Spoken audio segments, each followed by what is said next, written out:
Chapter 61. Asakusa. The streets are brightly lit, and there are constant hawking in front of various shops. Although it is far from the era when Toma lived, the shining neon lights reveal a sense of luxury that is incompatible with this era.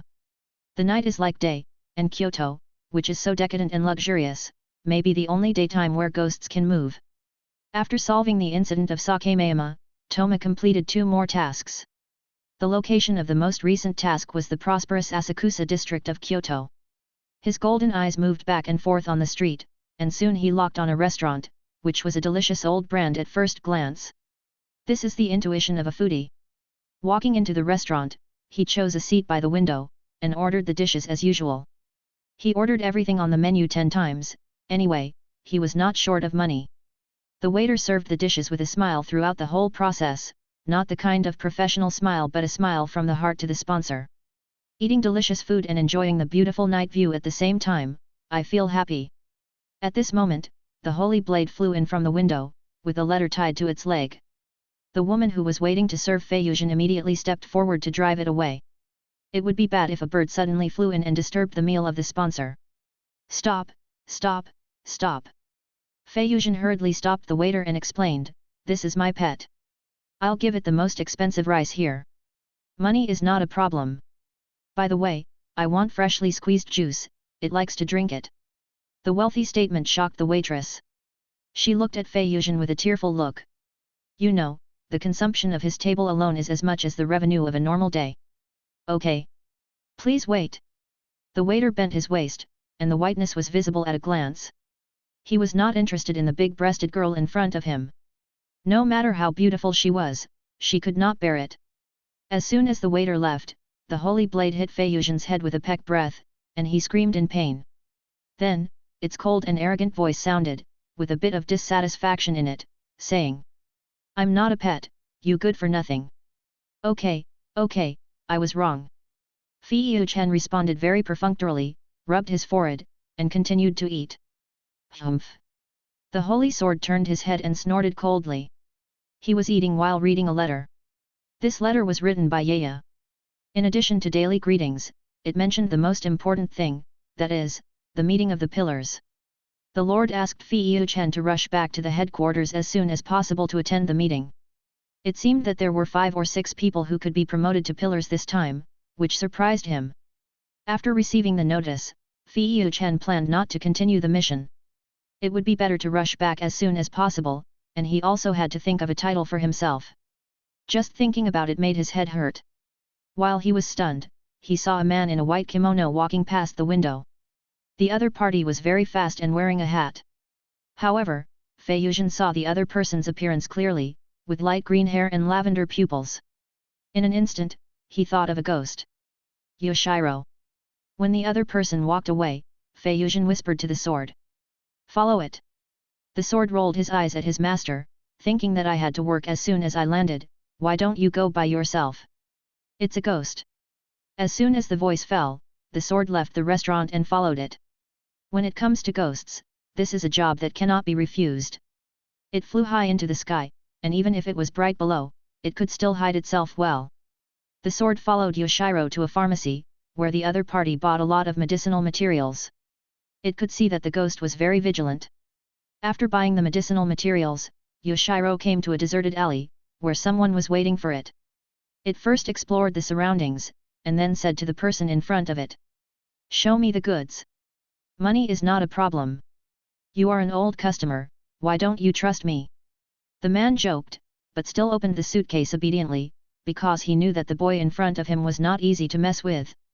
The most important thing is that he always has the illusion of being a prey stared at by a predator.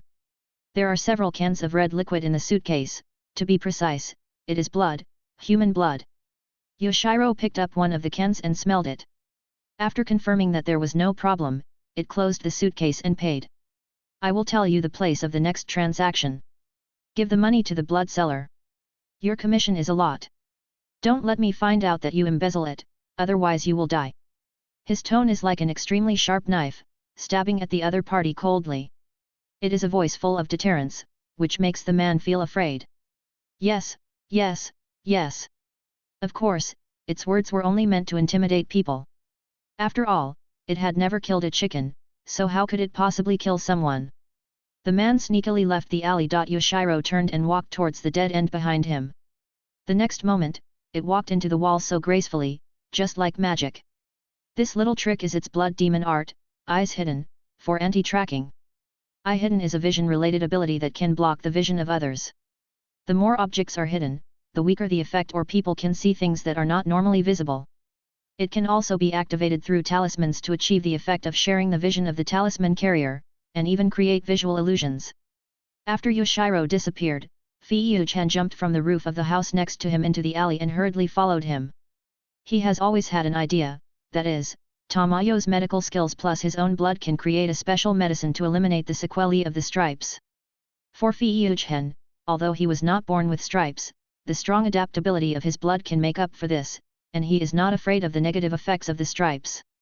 But other people in the Demon Slayer Corps do not have this ability, and he does not want his partner who opened the stripes to die young, so he can only work hard on his own blood. Although Huja and Shinobu also come from a medical family, they are ultimately no match for Tamayo, who has been a doctor for hundreds of years. After all, the latter can even make a drug that can turn people into humans. Looking at the alley from the night sky, Yoshiro first went straight. He would pass through a false wall every 10 meters, but the wall would disappear a few seconds after he passed through it. After passing through 20 false walls in a row, it quickly turned left, then left again, then right, and then left again. After coming to a cross-shaped alley entrance, it went straight and left a false wall. This way of going around can perfectly avoid 99.9% of the risk of being followed by others. This can't be blamed on it. After all, Tamayo has been on Musen's hunting list for hundreds of years. It can only do this to protect Tamayo. Ouch! Oh my god! Won't Yoshiro get himself dizzy? Fuijin stood at the crossroads with a confused look on his face, staring at the 3 intersections in a daze. Who knows which intersection Yoshiro went to? It really made his head hurt. Being so cautious, he had to admit that the other party was very good at running away. It was no wonder that Musen couldn't catch them. Even if Fuijin followed closely, he could still lose them. Chapter 62. Crossroad. Behind the fake wall, Yoshiro was holding a suitcase in one hand, observing Toma. Because he often avoided Musen's pursuit, he found Toma early. So he was misleading him all the way. This place is a million miles away from where he really lives. He didn't understand why he was followed by the swordsman. If Master Tamayo hadn't said not to conflict with the swordsman, he might have taken action. Next, he just had to wait until the swordsman left. There would be no conflict if they didn't meet. Alas! Fei-Yuchen helplessly held his forehead and sighed, how did I lose him? Damn it! Looking at the sighing human, Yoshiro curled his lips, rolled his eyes at Fei-Yuchen, and said in his heart. Boy, when it comes to hide and seek, I'm miles ahead of you. You really overestimate your ability. Little did he know that Fei-Yuchen had a super strong perception. A false wall could deceive him for a while but not for a lifetime. Even if Yoshiro deliberately hid, it was not in the realm of transparency after all, and could not perfectly hide its breath. Fei-Yuchen's sighing face was gradually unable to suppress the corners of his mouth, and he suddenly wanted to play a trick on Mr. Yoshiro. Just when Yoshiro was complacent, he saw with his own eyes a brilliant knife light cutting through the night sky, and the smile on his face froze. This guy can find himself. Damn it! It wanted to run but it couldn't, the knife had already fallen. I clearly have never eaten anyone, or even hurt anyone, I just wanted to accompany Master Tamayo. A strong sense of unwillingness surged in my heart, but my strength could not keep up with my state of mind. Master Tamayo, you must remember me. Yoshiro almost shouted out, on the verge of death. Tamayo's voice and smile flooded into his mind, that is something he will never forget. He thought he was dead, but he was not dead. Looking at the Nichiren sword and the human's mean smile in front of him, Yoshiro had the most intense desire to beat someone in his life. I can't beat him but I still want to beat him, what should I do? The corners of his mouth kept twitching, and he couldn't help asking in his heart. Fei-Yuchen's knife was still on Yoshiro's neck, but with a kind smile on his face, he asked. Mr. Ghost, do you like that person named Tamayo very much? I called her name before I died. Hearing this, Yoshiro's face first showed a blush like a young girl who had just fallen in love, and then he began to stutter. No. no. No. It was so shy that it couldn't speak at all, and even automatically ignored the situation that the knife was still on its neck. After the prank, Fei Yuzhen took back the knife. If it wasn't for not being able to take pictures, he really wanted to take a picture of Yoshiro's embarrassment. Ha ha ha ha. Your face is as red as a red-hot iron block. If you like it, you like it. You are a real man, what can't you say? Fei Yuzhen laughed so hard that he covered his stomach and spoke in a pause. Realizing that he was being teased, the shyness on Yoshiro's face disappeared in an instant. Asshole! You're kidding me! It cursed out the first dirty word in its life. Fei Yuzhen, big smiley face, Yoshiro. After laughing, he stretched out his hand and solemnly introduced himself, saying, I'm Tiandao Fei Yuzhen, the current pillar of the Demon Slayer Corps. Yoshiro turned his head to the side and snorted coldly. He couldn't run away anyway, so he just ignored this guy. Oh my! Let's get to know each other, Mr. Yoshiro. When Yoshiro heard the swordsman say his name, his pupils trembled. He usually stayed out of the house, so how could a stranger who had never met him know his name? How do you know my name? It looked at Fei Yuzhen and asked seriously. Fei Yuzhen scratched his head and gave an extremely outrageous answer. I guessed. Yoshiro. Are you kidding me, bastard swordsman? It cursed the second time in its life. The next thing Toma said was really shocking. He asked with a smile. Can you take me to see the Lord Tamayo you mentioned? The next second, Yoshiro's lavender pupils stood up, and he stared at Toma like a kitten with its fur standing up. I refuse.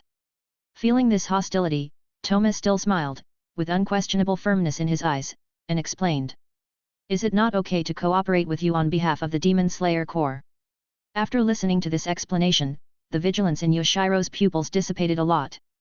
He knew that Lord Tamayo had a connection with the Demon Slayer Corps. How can I trust you? I am a ghost, you are a human. People have good and bad sides, ghosts are the same, at least you don't eat people, right? Fei Yuzhen said the difference between Yoshiro and other ghosts. Humph.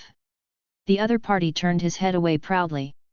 It turned out that the human in front of him would not speak without knowing the truth. Yoshiro hated those ghosts. He hated his own kind more than humans. Who let those dogs of Muzan chase and kill Lord Tamayo every day? Also, we have a common enemy. Muzan Kibutsuji. Hearing this disgusting name, Yoshiro's favorability towards Fei Yuzhen increased from -100 to 1. It can be seen how much he hates Muzan. Yes, Muzan should die. Everyone will be happy when he dies. But I still can't believe you.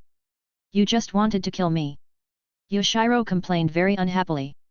At this point, he knew clearly that the human in front of him had no intention of killing him at all. Those actions just now might be because he was sick. But he was unhappy, and the cooperation of the Demon Slayer Corps was useless. Just now I was joking. Fei Yuzhen scratched the back of his head embarrassedly. He was in a good mood and couldn't do anything about it. Humph. Humph. Humph. Humph. Yoshiro glared at Fei Yuzhen many times, stretched out his hand to him, and said. Where is the token? This token only belongs to the current lord of the Demon Slayer Corps, and he was sure that Toma couldn't take it out. Who knew that as soon as he finished speaking, Toma took out a white feather ornament from his arms. He had mentioned it to his lord before, and since he was probably the only one in the entire Demon Slayer Corps who could communicate with demons calmly, Yabayashiki Yoshiya gave him the token. After all, he couldn't leave the headquarters. The moment he saw the token, Yoshiro's eyes almost popped out. Wait, no. No. You, how did you get it? Yoya and I are good friends. Besides me, do you think there are other swordsmen who can chat with demons calmly? Fei Yuzhen asked back. Yoshiro nodded involuntarily, this thing called Heaven's Way was right. If it were another swordsman, the knife would have really cut it down. So, it took the token with a gloomy face. Chapter 63. Yoshiro took the token and looked at it under the moonlight. There were special patterns inside, which Lord Tamayo mentioned. The token was real, and the desire to beat this man was real. It glanced at Fei Yuzhen, threw the token back, and said unhappily. Let's go. 6 swordsmen.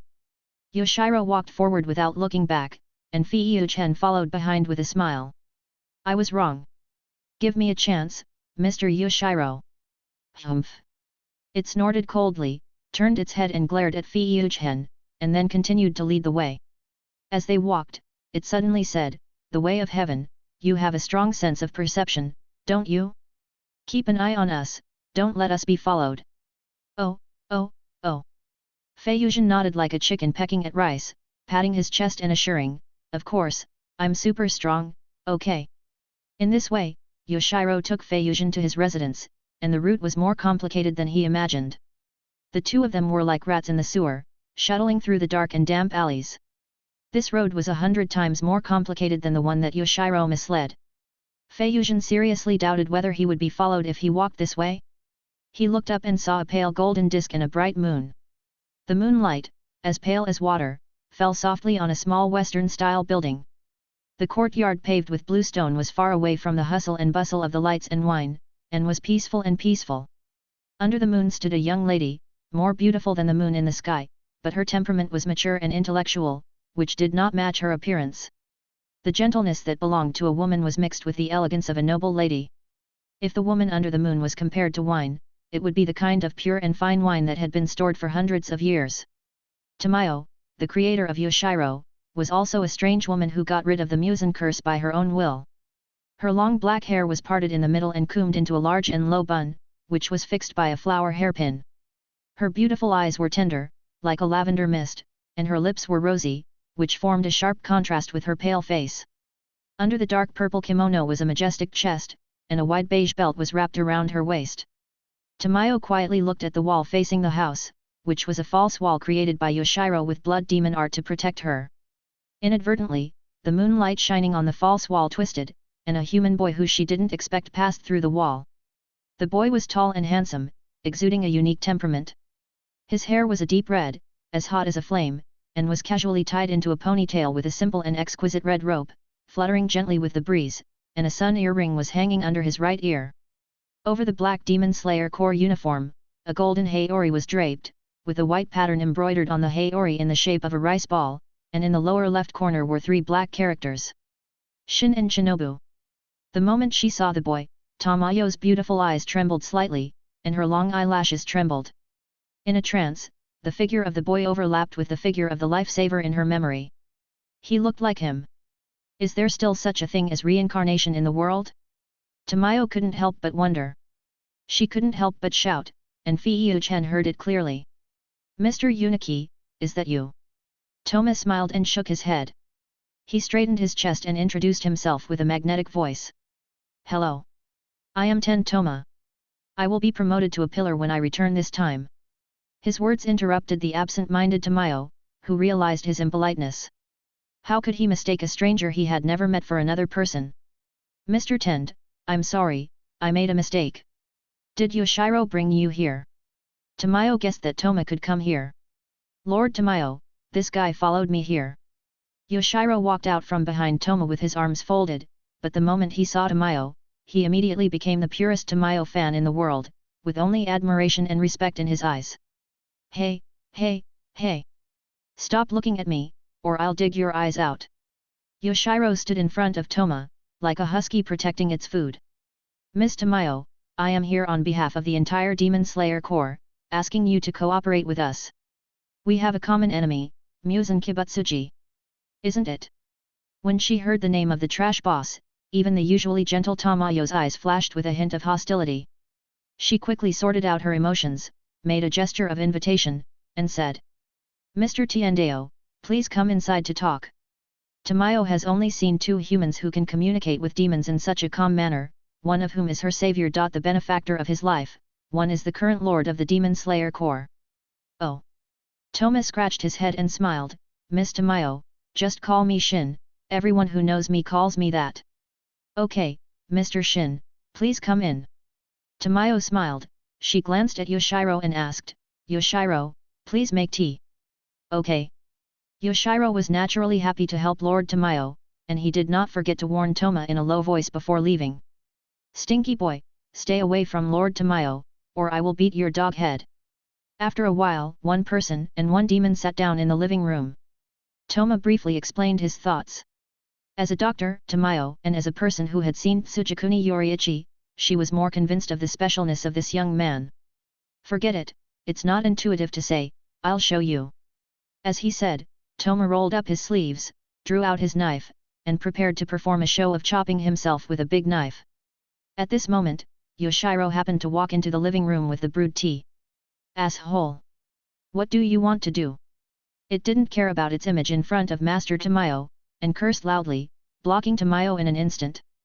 Fei-Yu-chan glanced at it, slowly said, No, I just cut myself, why are you so excited?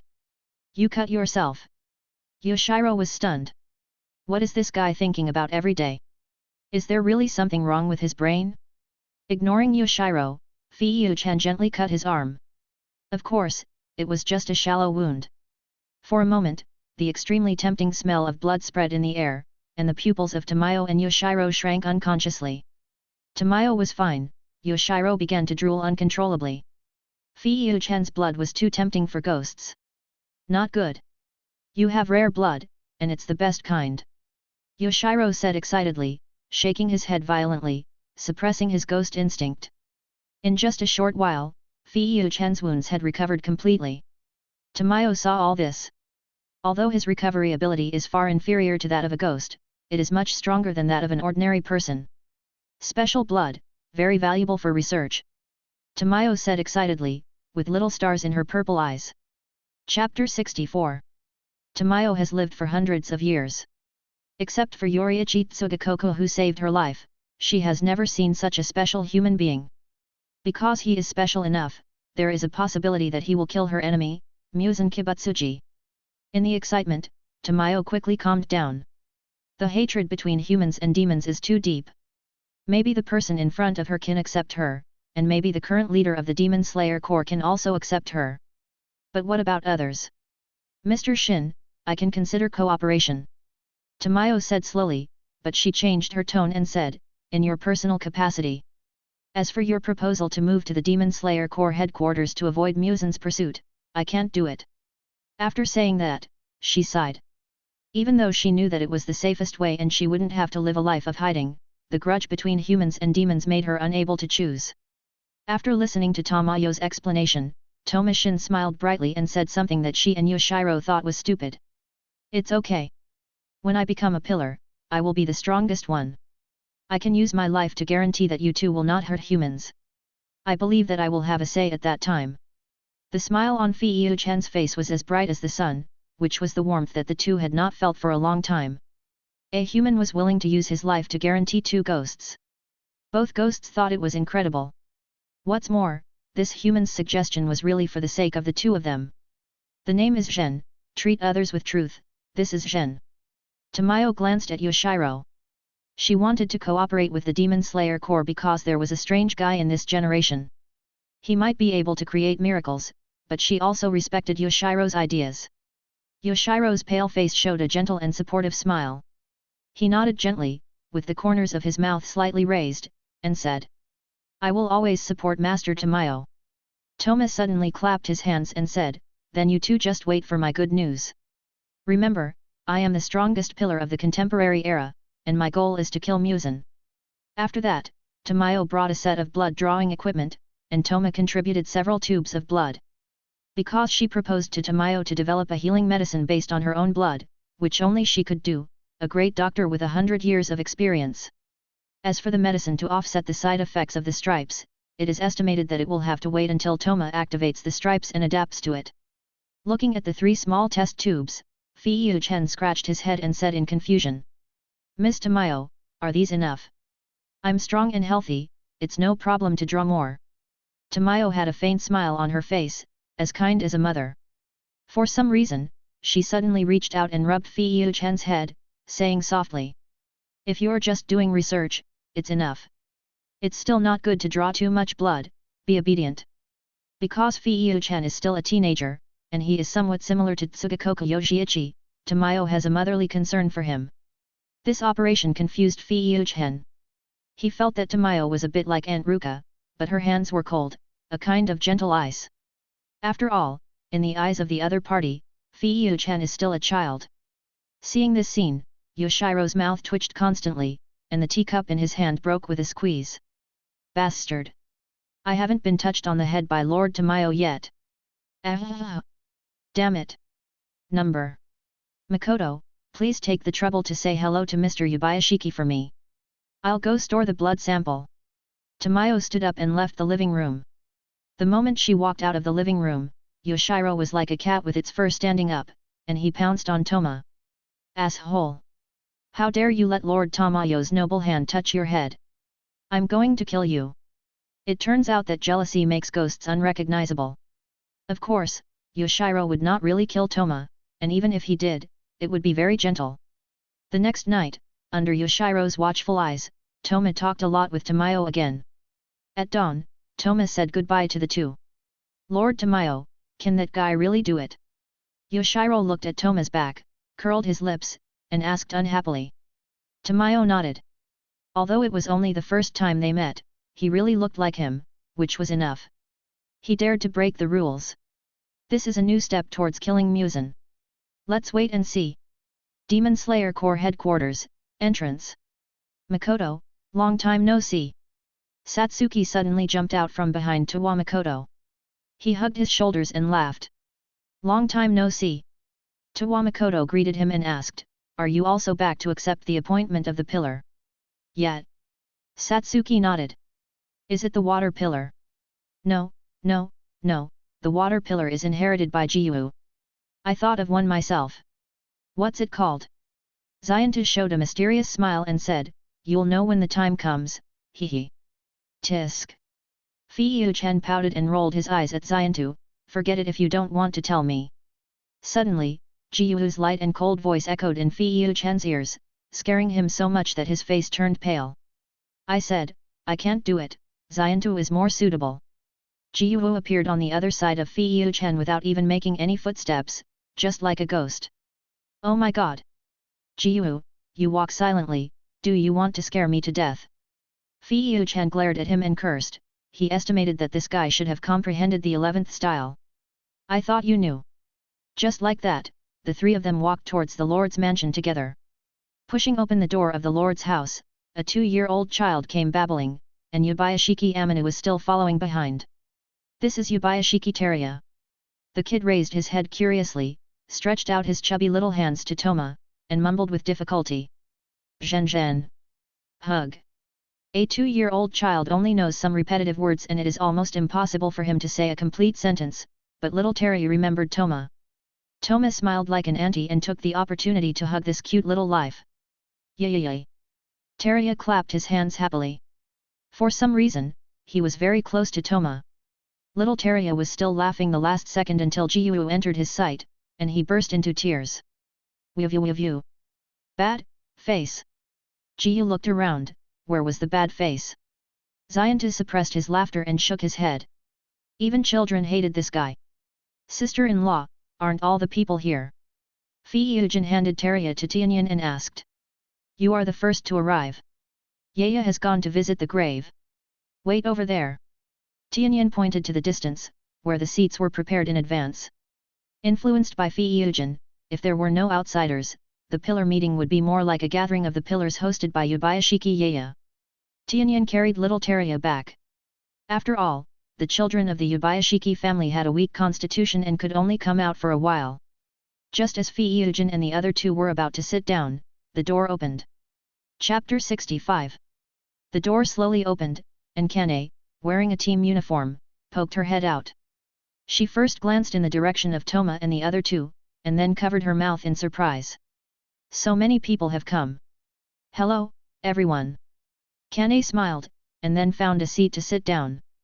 Sister Hui, is Shinobu here? Before the other person's nonsense was even warm, Toma was eager to ask about Koko Shinobu. Kane frowned and teased in a sour tone. Shinobu, I haven't even had a sip of tea yet. Sister Hui, please. Toma quickly served tea with a flattering smile. Shinobu is on a mission, you don't have to worry. Kane gently tapped Toma's forehead and smiled dotingly, after all, her methods were all proposed by you. With this infatuated and silly brother, the sister doesn't need to worry about herself at all. After Shinobu's topic was over, Fei Chen approached Santu in a mean way and asked with a gossipy face.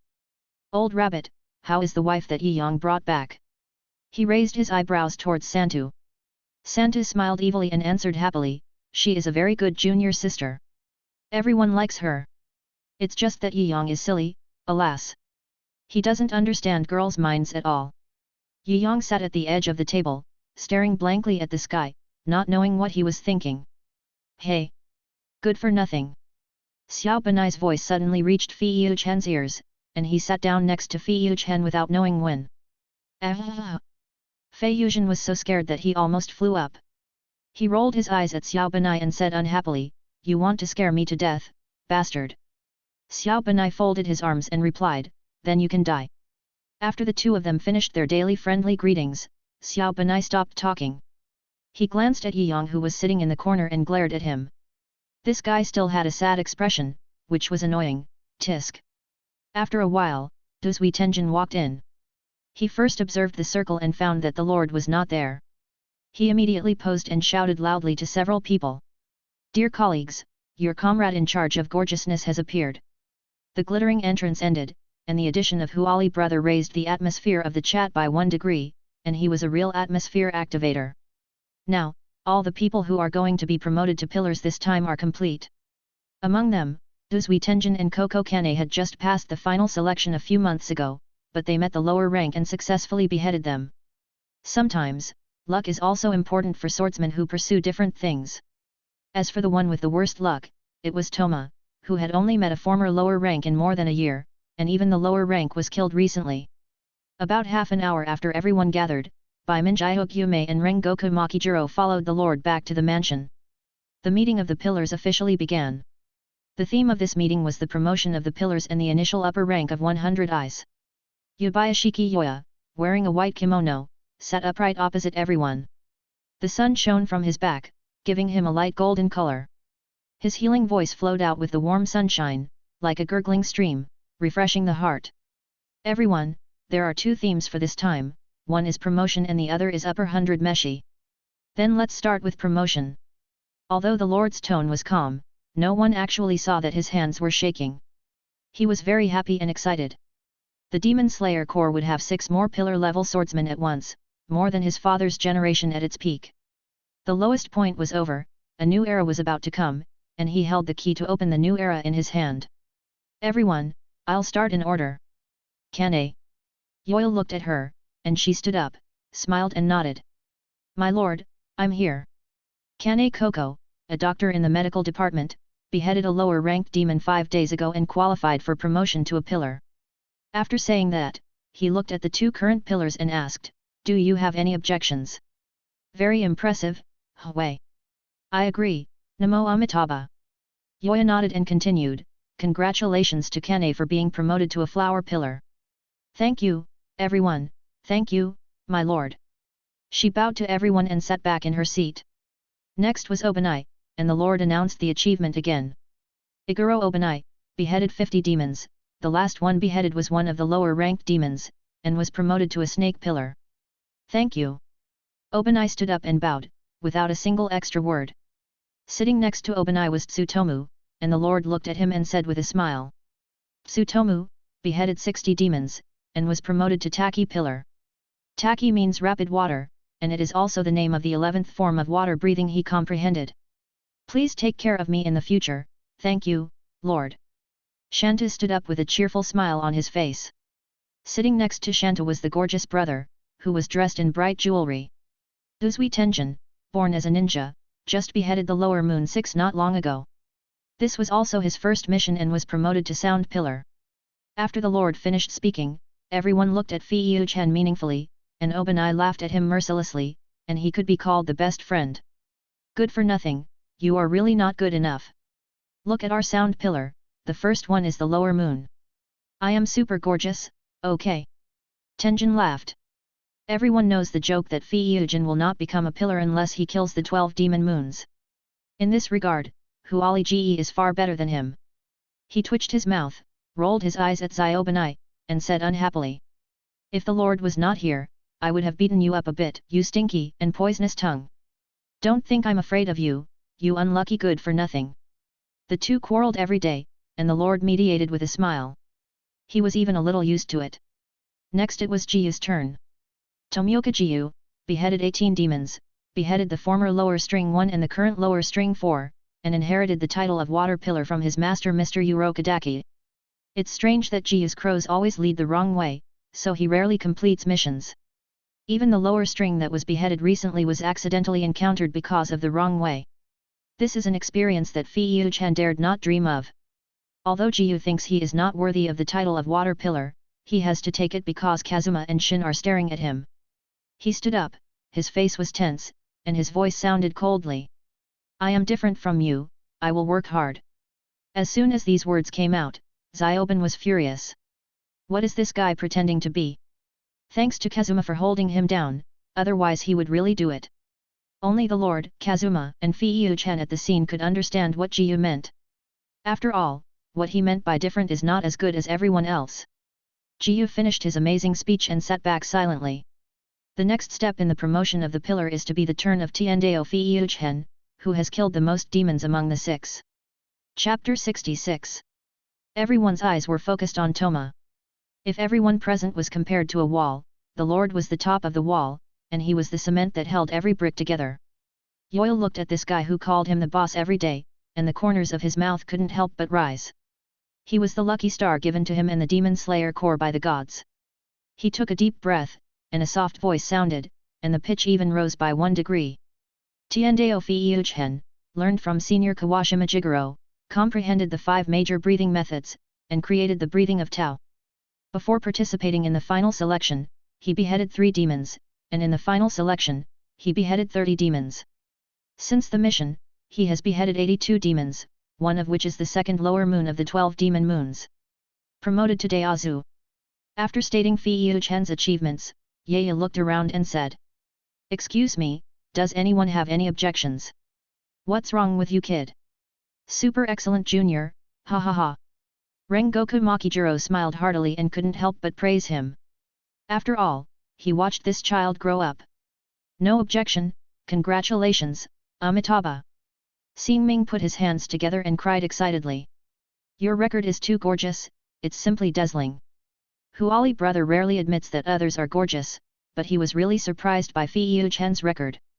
I will surpass you sooner or later, you good for nothing. Banai turned her head aside and said unconvincedly. Congratulations, Shin. Congratulations. Fei-Yu-chen smiled, he stood up, scratched his head embarrassedly, and said. Thank you all, hee hee. Let's go hand in hand to kill the evil ghosts in the world.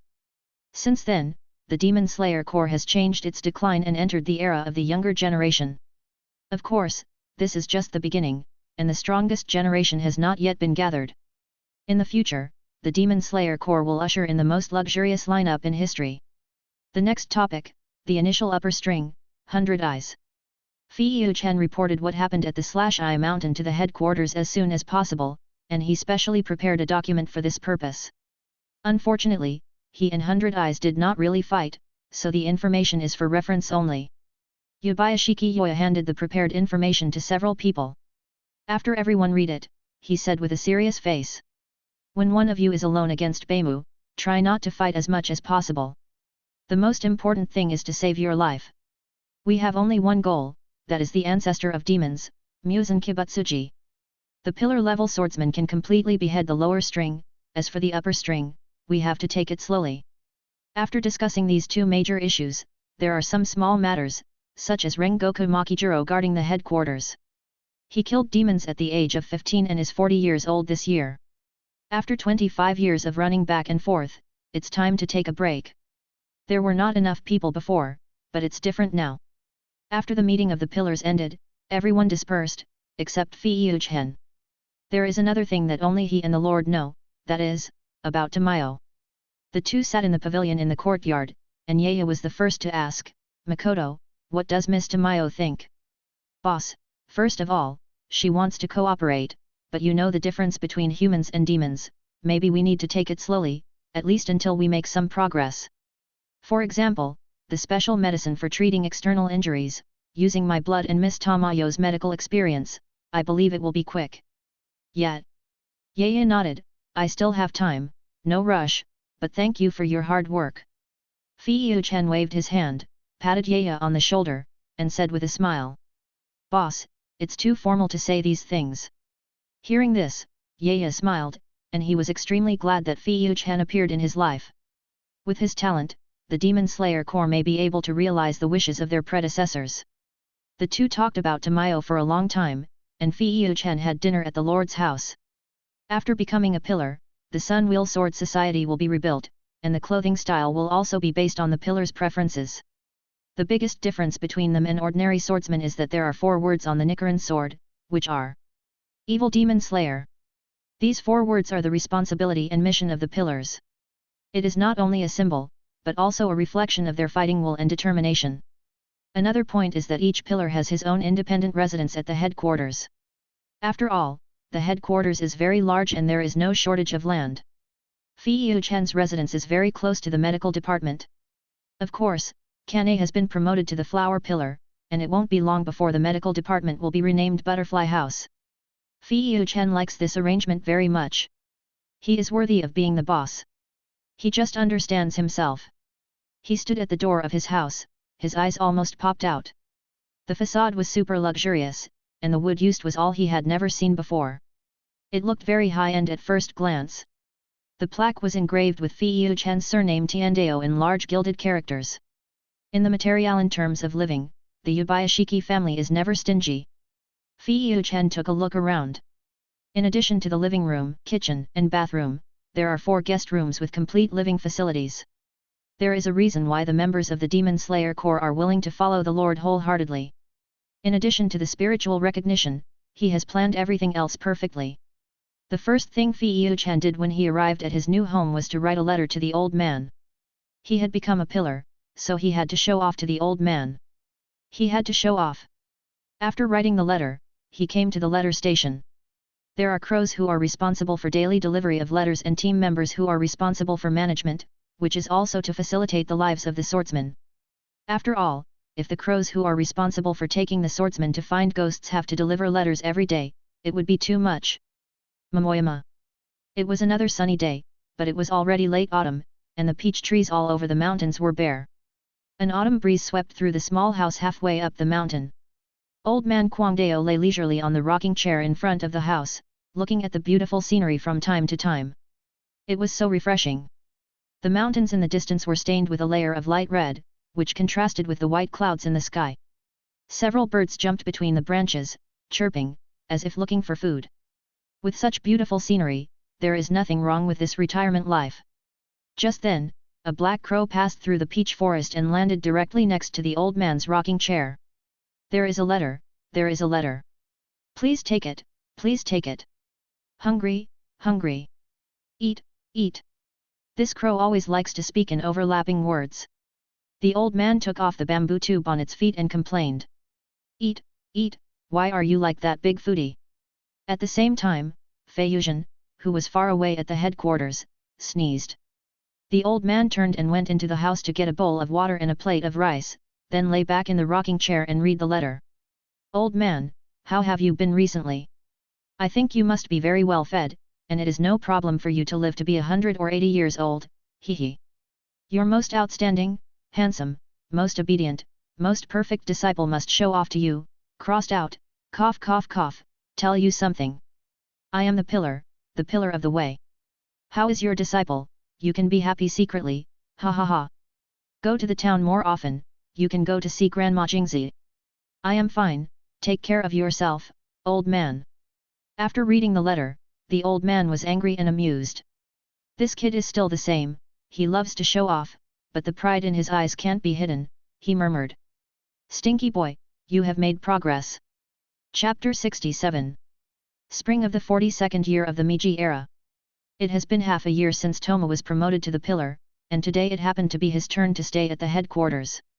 He was lying on a rocking chair in the yard, with a fruit plate, cakes, juice. A table full of delicious food could not arouse Toma's appetite. He was worried. Because Shinobu was out on a mission again. Shinobu, I miss you so much. Toma suddenly stood up and yelled, and the holy blade who was lying on the wall basking in the sun was frightened by this guy. Are you sick, useless master? The holy blade rolled his eyes at him and said unhappily. Hey! That's how you talk to your master, stinky bird. Waste master. Stinky bird. The quarrel between the man and the bird gradually became white hot, and at this moment, someone knocked on the door. Who is it? As soon as Toma finished speaking, the voice of Fuzugawa Shimizu sounded. He came to say goodbye, because the final selection of this year was about to begin, and Toma was his only friend, so of course he had to visit him before leaving. Shimizu, is there something wrong? Toma opened the door, and Shimizu, who was carrying a bag, was standing there. After a year of training, his muscles had become angular and looked very strong. I'm going to participate in the final selection, and I'm saying goodbye to you. Shimizu smiled innocently and scratched his head. Wait for me. Toma turned around and ran into the house in a hurry. After a moment, he ran out in a hurry and stuffed a bottle of Save Your Life 3000 to Shimizu. What is this? Shimizu looked puzzled and shook the glass bottle in his hand curiously. It was the Q version of the Laughing Tomazu. Drinking some when you are injured can speed up the healing of wounds. Anyway, it can save your life at a critical moment. Xia looked at Fei Chen with gratitude and said. Thank you, Zhen. I will definitely repay you. Fei Chen curled his lips, touched the other's shoulder, and said a little unhappy. If you treat me as a brother, don't say anything polite. Go, I wish you good luck. Yet. After Xia left, Fei Chen entered a state of boredom again, and what he gave Xia just now was not his blood, but the recovery potion developed by Miss Tamayo. Of course, the potion is still in the experimental stage, and he will only give it to people who have drunk his blood. It is estimated that it will take some time to get the final version of Save Your Life 3,000, and the entire Demon Slayer Corps will be equipped with it by then. Gradually, the sun set, and Fei Chen just finished today's patrol work. Then, it is impossible to go home, you must go to the Butterfly House. That's right, the medical department has long been renamed Butterfly House, and Kane is the person in charge there. So she rarely goes on missions, after all, there are enough people now. Hello, Lord Tiandeo. Lord Tiandeo, good evening. Lord Tiandeo, why are you in Butterfly House again? Fei Yuzhen was like an idle person, wandering around Butterfly House. The medical staff and wounded who passed by him would greet him warmly. After all, although he is a pillar, he has no heirs. Hello. My throat is a little uncomfortable, can't I prescribe some medicine? Hearing this, the others just smiled. Prescribing medicine is always an excuse, and coming to see Lord Kane's sister is the right answer. Fei Chen came to the place where the Butterfly Sisters usually prepared medicines. He knocked on the door and asked with a smile. Sister Hui, are you there? Come in. Okay. Fei Chen walked into the house happily and sat on his own throne. Sister Hui, you've worked so hard. She is worthy of being a beautiful and talented woman in our Demon Slayer Corps. I flattered her first to avoid annoying her. After all, this was Fei Chen's 33rd visit to the Butterfly House today. Kane smiled at him. Fei Chen knew what he wanted to do just by sitting there. Makoto, Shinobu hasn't come back yet. As soon as she finished speaking, the smile on Fei Chen's face wilted at a speed visible to the naked eye. Oh, Zhen, I left a medical book in Shinobu's room. It's on the table. Help me get it. Oh. Fei Zhen nodded and turned to walk out. As for Shinobu's room, he could find it with his eyes closed. Don't do weird things. Kane reminded. Ah. I'm a super gentleman. How could I do weird things? Fei Zhen turned his head and emphasized seriously. Go quickly. The Butterfly Sisters usually live in the innermost part of the Butterfly House. He ran over there. As for Kane, why did Hui let a man into her sister's boudoir? Of course, it was because her sister had already let him in. Fei Chen came to Shinobu's door, and there was no need to say hello, after all, Shinobu hadn't come back yet. So, the next embarrassing scene happened.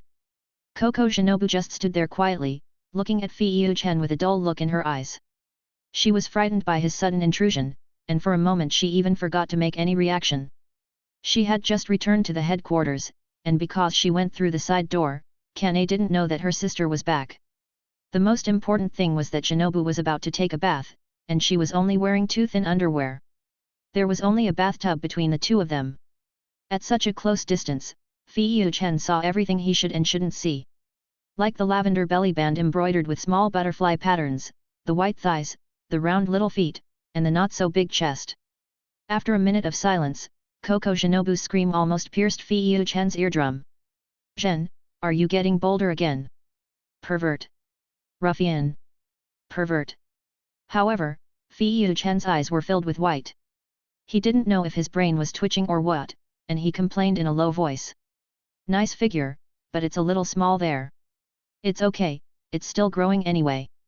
As soon as he finished speaking, he hurriedly covered his mouth. In front of him was the furious Coco Shinobu.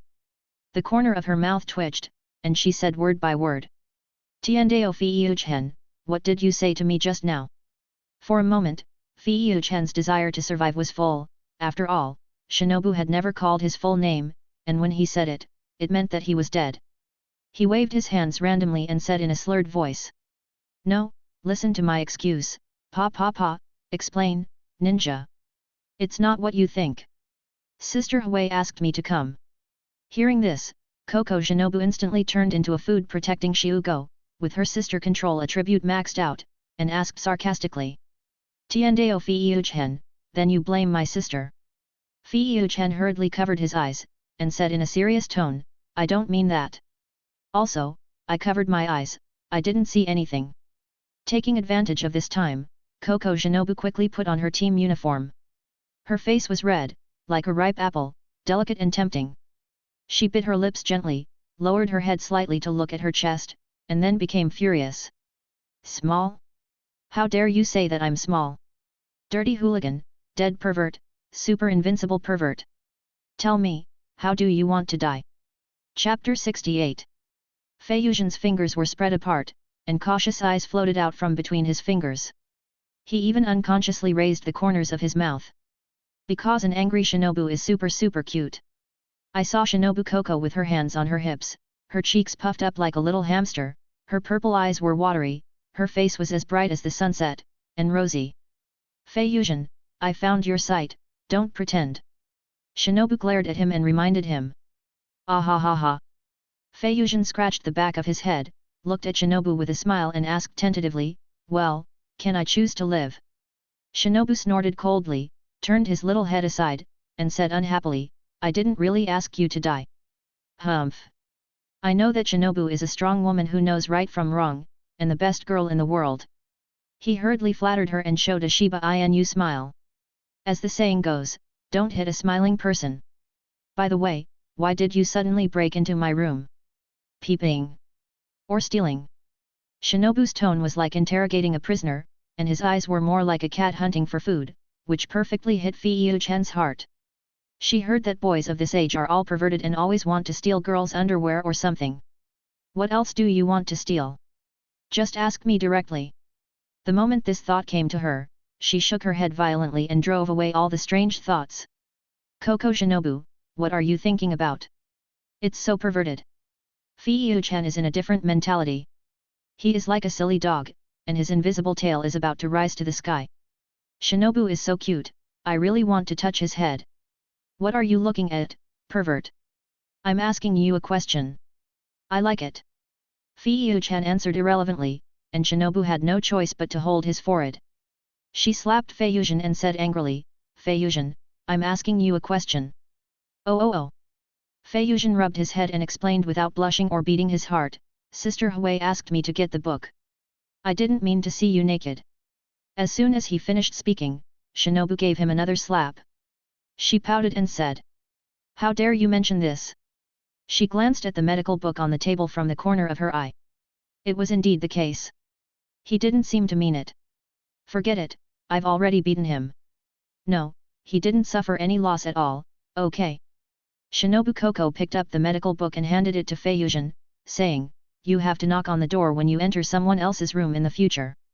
Fortunately, it's me, otherwise you'd be dead." "Humph." Fei Yuzhen nodded like a chicken pecking at rice, very obedient. "I'm leaving. Get out of here." Shinobu Coco stretched her muscles and prepared to take a shower, but before that she walked quickly to the door. Who knows if the pervert really peeked? Thinking of this, she actually felt a little excited. No. I'm simply insane. She shook her head and drove away the strange thoughts in her mind. Pushing the door open, she could only see Fei Yuzhen's back. Coco Shinobu suddenly remembered that there was a medical book that her sister needed, so she hurriedly called Fei Yuzhen. Zhen. Hearing the voice, Fei Yuzhen trembled all over, turned around with a smile, and said with a smile. I'm here.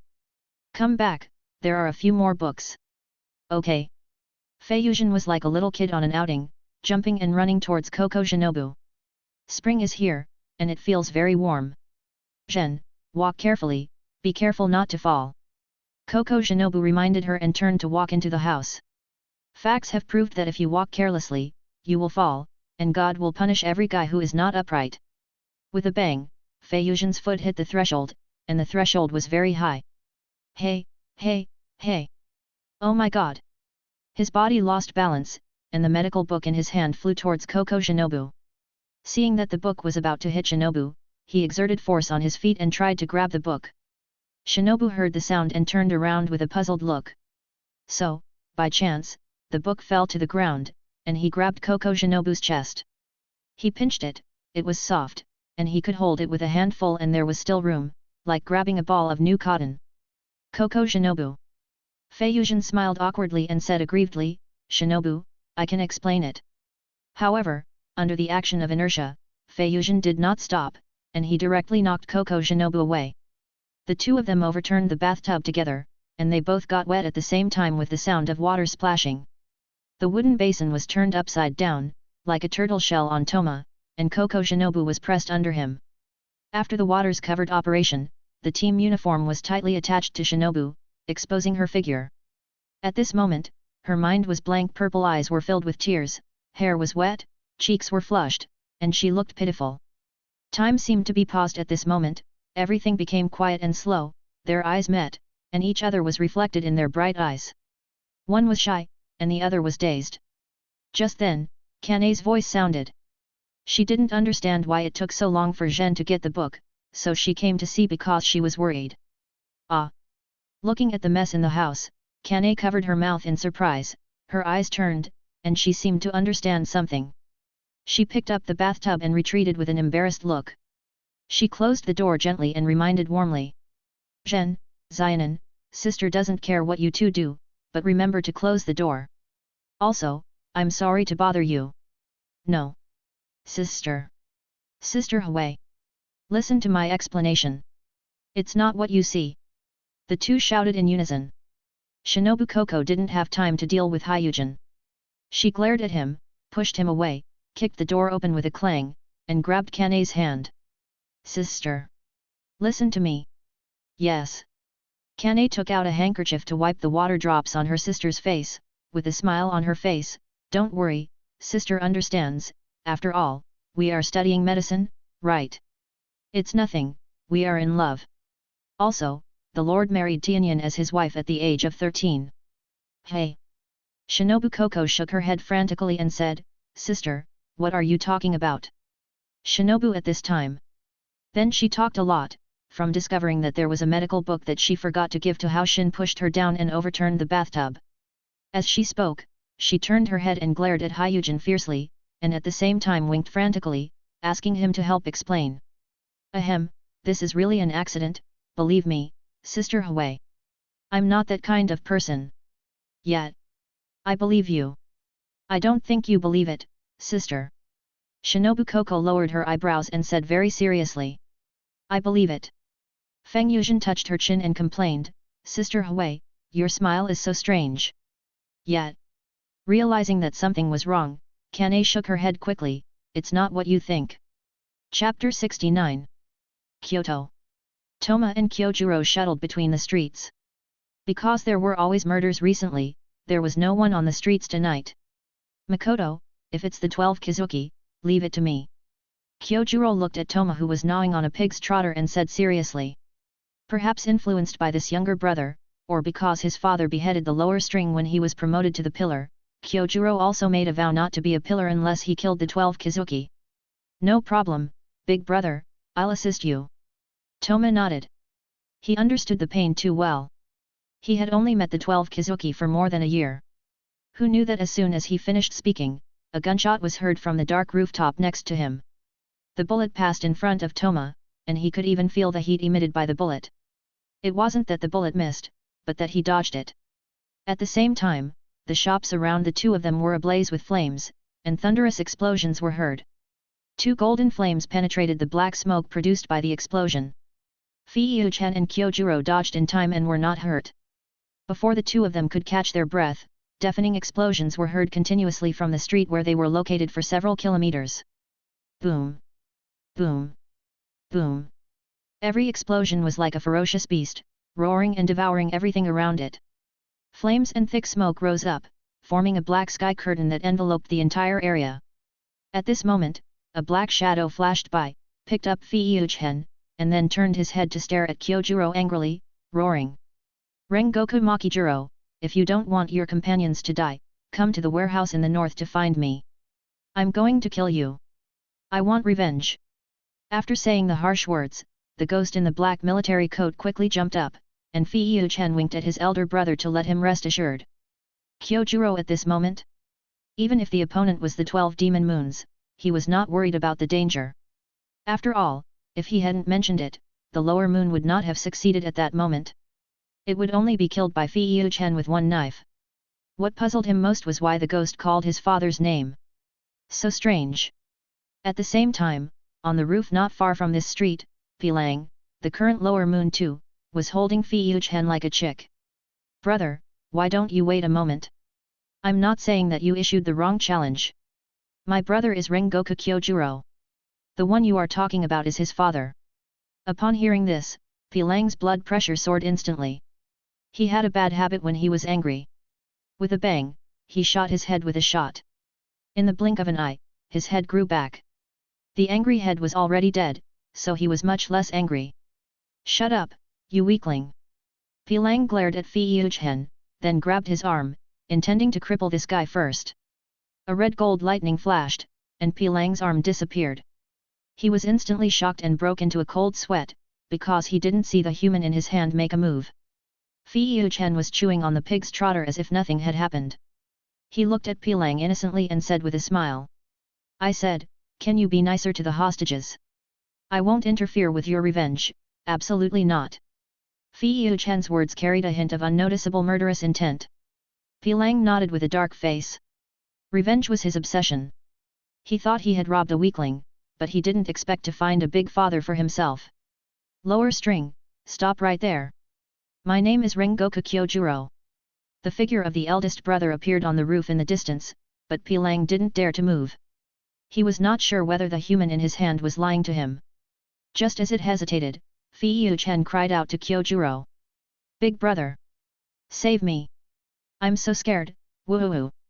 This ghost is abusing hostages! Pilang! Kyojuro held back his laughter, staring at Pilang intently, and shouted. If you want revenge, come at me! The two sang in unison, and Pilang was furious. He blew his head without any hesitation. See you in the warehouse, I will blow your head with my own hands. Just like that, Pilang ran in front and Kyojuro chased behind. Fei-Yu-Chen was still holding his half-pig's trotter in his hand, like a small pendant. It wasn't that Pilang didn't want to throw it away, but he didn't dare. A moment later, the abandoned warehouse. The cold moonlight fell in from the big hole in the roof of the warehouse, forming a silver beam of light, which just fell on Pilang. Fei-Yu-Chen finally saw the other person's face clearly. On the dark iris of its left eye, the word Xiaer was engraved. There were triangles on the top and left and right sides of the face, wearing a black military uniform, a pair of white gloves, and a black cape behind it. There is a wolf head badge on its military cap. It stood there quietly, like a drama actor. And there was only one audience for this drama, and that was Tiandao Fei-Yu-Chen. The warehouse was silent until another leading actor kicked the dilapidated door. Kyojuro entered the scene, and his golden eyes burned with the most blazing fighting spirit, and in an instant, the entire warehouse was ignited. Pei Lang stared at him intently, with the fire of hatred burning in his eyes, and he hated it so much that his teeth itched. It's just like they were carved out of the same mold. Whether it's Rengoku Makijuro or Rengoku Kyojuro. I want you to die, just die. Pei Lang always remembered that Rengoku Makijuro almost killed him not long after he became a ghost. After escaping, he ate people crazily and finally succeeded in becoming the second lower string. Kyojuro got ready and emphasized very seriously. I am Purgatory Kyojuro, please don't confuse me with my father. Next, let's fight to the death. A layer of blazing heat covered Kyojuro's sun-wheel sword, and he exerted force on his legs, and the flame-breathing one-type Shiranui. He was like a dazzling meteor across the night sky, and he suddenly stabbed in front of Pilang with the momentum of a volcanic eruption. This sudden attack caught Pilang off guard and he had no time to react. The current Kyojuro is not the one who taught himself with the basic flame-breathing guide. He grew up under the careful cultivation of his father. Inheriting the name of Purgatory, he has mastered the experience passed down from generation to generation, and is the most perfect inheritor of the flame-breathing swordsman. The red arc slash fell, and Pilang had to blow his head to avoid the slash in anger. At the same time, the blood demon art Luhwakyong Shadow Wolf was activated. With it as the center, more than 10 ferocious wolf shadows formed by shadows surrounded Kyojuro. Each shadow wolf had a gun on its forehead, and more than 10 muskets were fired at the same time. Fiyu on the side was really a little restless. But this thought was fleeting. He could not affect his brother's state of mind, absolutely not. Chapter 70. The black projectiles pierced through the void like black lightning. The attack range of this move was extremely wide, covering almost all directions. He couldn't dodge it, he was definitely dead. At least Pilang thought so. No matter how fast the knife was, how could it be faster than a gun? At this critical moment, a grand flame vortex twisted around Kyojuro, and the burning blade wind scattered out. Breath of Flame Fourth Form. The grand flame vortex was activated, and only the sound of clanging golden swords colliding was heard, and the projectile was bounced off. Even the shadow wolves close to Kyojuro disappeared, and the blazing flames were enough to burn everything. Seeing this, Pilang spat, and the shadow wolves surrounded Kyojuro again, and the number was 3 times that of before. Bang bang bang! Countless gunshots instantly broke the silent night, and the dense bullets pounced on Kyojuro like locusts passing through. The air was filled with a strong smell of gunpowder, which almost suffocated people. The whole warehouse was filled with flames and smoke. Even in the face of such intensive attacks, Kyojuro still laughed. The more severe the test, the more he could hone his sword skills. He waved the knife in his hand, and the red flame formed a 3-meter-high hurricane of fire. Right now, break through the limit. Ha ha ha. Kyojuro's hearty laughter was like bamboo shoots after the rain, bursting out the vigor of life and the unique passion of swordsmen. Pilang and Fiyu Chen on the side were staring at the flame that had never been extinguished. Come on, brother! Come on, brother! Fiyu Chen raised his arms and shouted, like a fanatical cheering fan. He was comparable to a cheering group. Tisk! Pilang rolled his eyes at Fiyu Chen and sneered in his heart, no matter how strong the sword skills are, it's just a sword after all, far inferior to guns, a rubbish sword.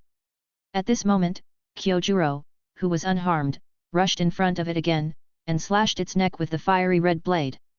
But Kyojuro didn't feel any real slash, because half of Pilang's neck completely turned into a quagmire-like shadow, and its blood demon technique removed the power of the Nichiren sword slash.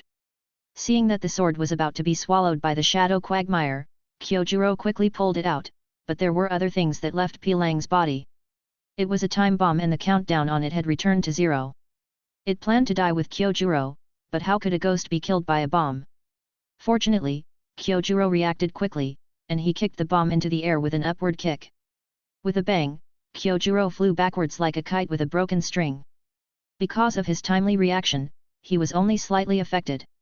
He hurriedly took off his burning Haori, ignoring the slight burns on his upper body, and slashed upward, activating the flame-breathing Type 2. Ascending Blaze. This slash split half of Pilang's shoulder, but there was no blood gushing out, and the cross-section was all dark shadows like a quagmire. Ha ha ha! Die! Pilang's face was hideous, because there was a Gatling gun hidden in the cut. Kyojuro immediately turned the blade and chopped down Pilang before the Gatling gun turned. But the gun had already merged with his flesh and blood, and Kyojuro was still shot several times, and blood kept oozing from his left shoulder, where there were several bullet holes. All the bullets from the Gatling gun poured into the audience seats on the side, and Fiyu Chen ran and cursed. Damn it! The audience is innocent. After a while, the thump-thump sound stopped, and half of the warehouse wall was covered with dense small holes, and white moonlight shone in from the holes. Kyojuro endured the severe pain and rushed forward decisively.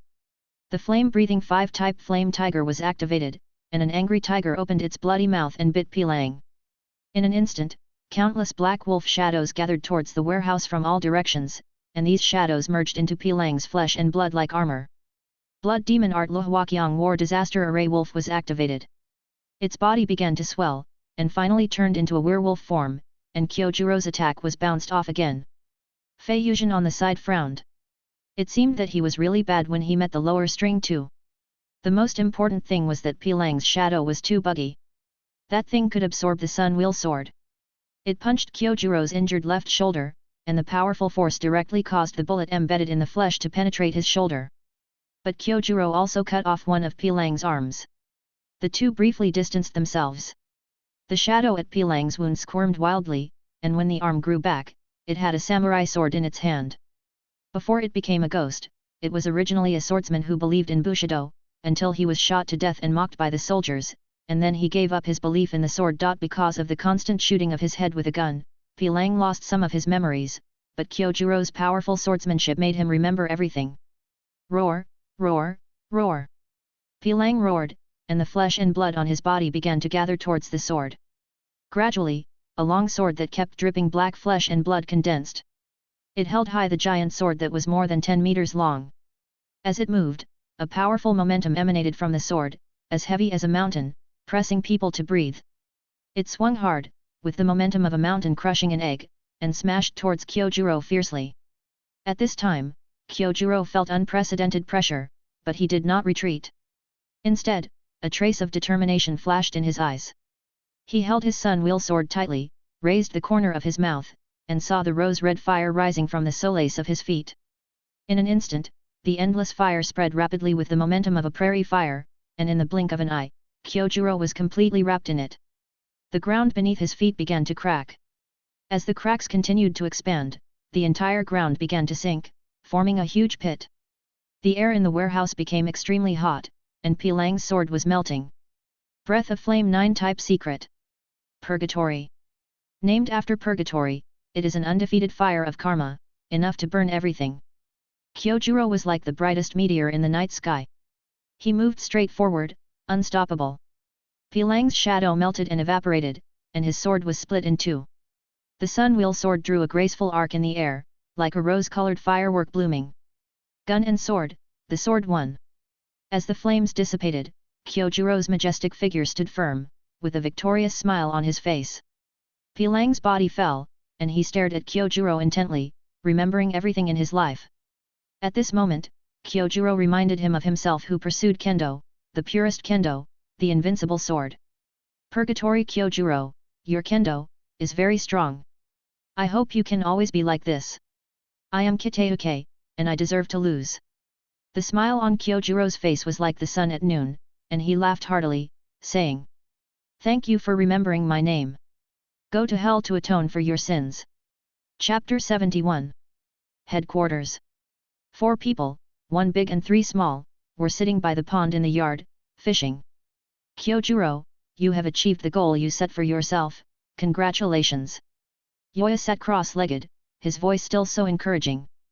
Kyojuro couldn't help laughing. He said excitedly, "Yes, thank you for giving me this opportunity. Brother, you are much luckier than me." Fei Yuchen stared at the water and sighed and complained, his path to promotion was the most difficult. Suddenly, one of the 4 fishing rods vibrated slightly, and Makijiro glanced at the 3 little ghosts next to him proudly, and said proudly, "I caught a fish, ha ha ha." There were only 4 people today, so it was not a formal meeting, just a gathering, and there was no distinction between the main and the secondary.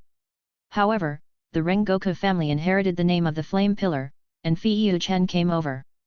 Makijiro took off the hook, looked at the pool that he could see the edge of, and murmured, "In the blink of an eye, since the old lord took over, I have been the Flame Pillar for 25 years. It's time to retire." The Demon Slayer Corps of his era was on the decline, and there were very few pillar-level swordsmen. If the Demon Slayer Corps was compared to a long staircase, his era was the second to last step. Then came the Demon Slayer Corps after Yubayashiki Yoshiya inherited it, and it completely fell to the last step. Makijiro never thought that falling was just the beginning of standing up. To be honest, the big stone that had been weighing on his heart disappeared. He withdrew his eyes from the water and looked to the side beside him. The three high-spirited young men were just like him when he was young. How could people not like them? Kyojuro. I'm here, father. Makijiro picked up the fish. It was strange that the four of them had been fishing here for 2 hours. It was easy to catch fish in a small pond, but he was the only one who caught fish. This one is for you, take it. Hey! Kyojuro's golden red eyes trembled. He had never seen such a strange way of holding a fish, let alone such a serious father. The atmosphere of the Rengoku family is always cheerful. The enthusiasm as bright as the midday sun comes from Rengoku Makijiro, because Makijuro's father is also like that. In this way, from generation to generation, the Rengoku lineage has been passed down from the Warring States period to the present. In the history of the Demon Slayer Corps, there are almost vacancies in the 5 basic breathing methods in each generation, but the name of the flame pillar has never been cut off. Makijuro's way of holding the fish is indeed strange. He holds the fish in both hands, as if he is holding a rare treasure. His expression is serious and pious, which is an expression rarely made by a person who always laughs. Seeing this, Yaya and Feiyu-chen stood up and silently stepped aside. In front of them were father and son, the Rengoku family who had fought on the front line of demon slaying for generations, and the demon hunters who illuminated the night with blazing flames. At this moment, it was not a fish, it was a ceremony called inheritance, which was as heavy as Mount Tai. Kyojuro stretched out his hand and took the fish meticulously. He took over the responsibility of his generation of the Rengoku family. Makijiro looked at his lord, and Yaya smiled and nodded, and he looked at his eldest son again. Kyojuro, from today on, you are the flame pillar. So far, Rengoku Makijiro, who had been slaying demons for 25 years, has retired to the second line, and the new flame pillar has taken office. The flame pillar of the Demon Slayer Corps, Rengoku Kyojuro. Father, I will never disgrace my ancestors. Kyojuro stared with his piercing eyes, the hottest flame burning in his eyes, and said in a sonorous and powerful voice. Ha ha ha. The seriousness on Makijuro's face disappeared, replaced by a hearty laugh. Come on, son. Okay, I'm going home to accompany my wife. Makijiro stood up and walked towards the door. He felt good without the burden on his body. The moment he stood up, the other 3 fishing rods moved, and the 3 young people caught fish. Uncle, we caught a fish! Fei-Yuzhen shouted. Makijiro slowly turned around, and saw a golden light shining from behind him. The sunlight was soft and warm. He stood there quietly, and every hair on his body was dyed with a layer of light golden light, which looked particularly dazzling. The sunlight passed through the older generation and fell on the 3 young men. In a trance, Makijiro seemed to see a road, a brand new road, so he laughed and left. Although the future is not in his hands, the future is behind him. After eating at Yubayashiki's house, Feiyu ran to Chiya happily. This place was almost his home. He pushed open the door excitedly and ran into Fuzugawa Shiya, who was leaving in a hurry. Ouch! It hurts, it hurts. Fei-Yuzhen covered his forehead in pain, and Shiya did the same. Shiya half opened his team uniform, revealing his tight muscles, and Fei-Yuzhen complained in his heart. I didn't expect Shiya to be an exhibitionist at this time, tut tut tut. But in addition to the muscles, there were several bandages wrapped around his chest, and there were blood stains on them. Shiya, your injury is not healed, right? Okay, anyway, it doesn't matter, let me out quickly, otherwise it will be too late in a while. Shiya walked out the door while complaining, the one called Kane in the butterfly house is too annoying. Before he finished, a female voice mixed with anger sounded, and even Fei-Yuzhen on the side was startled. Too troublesome, is it?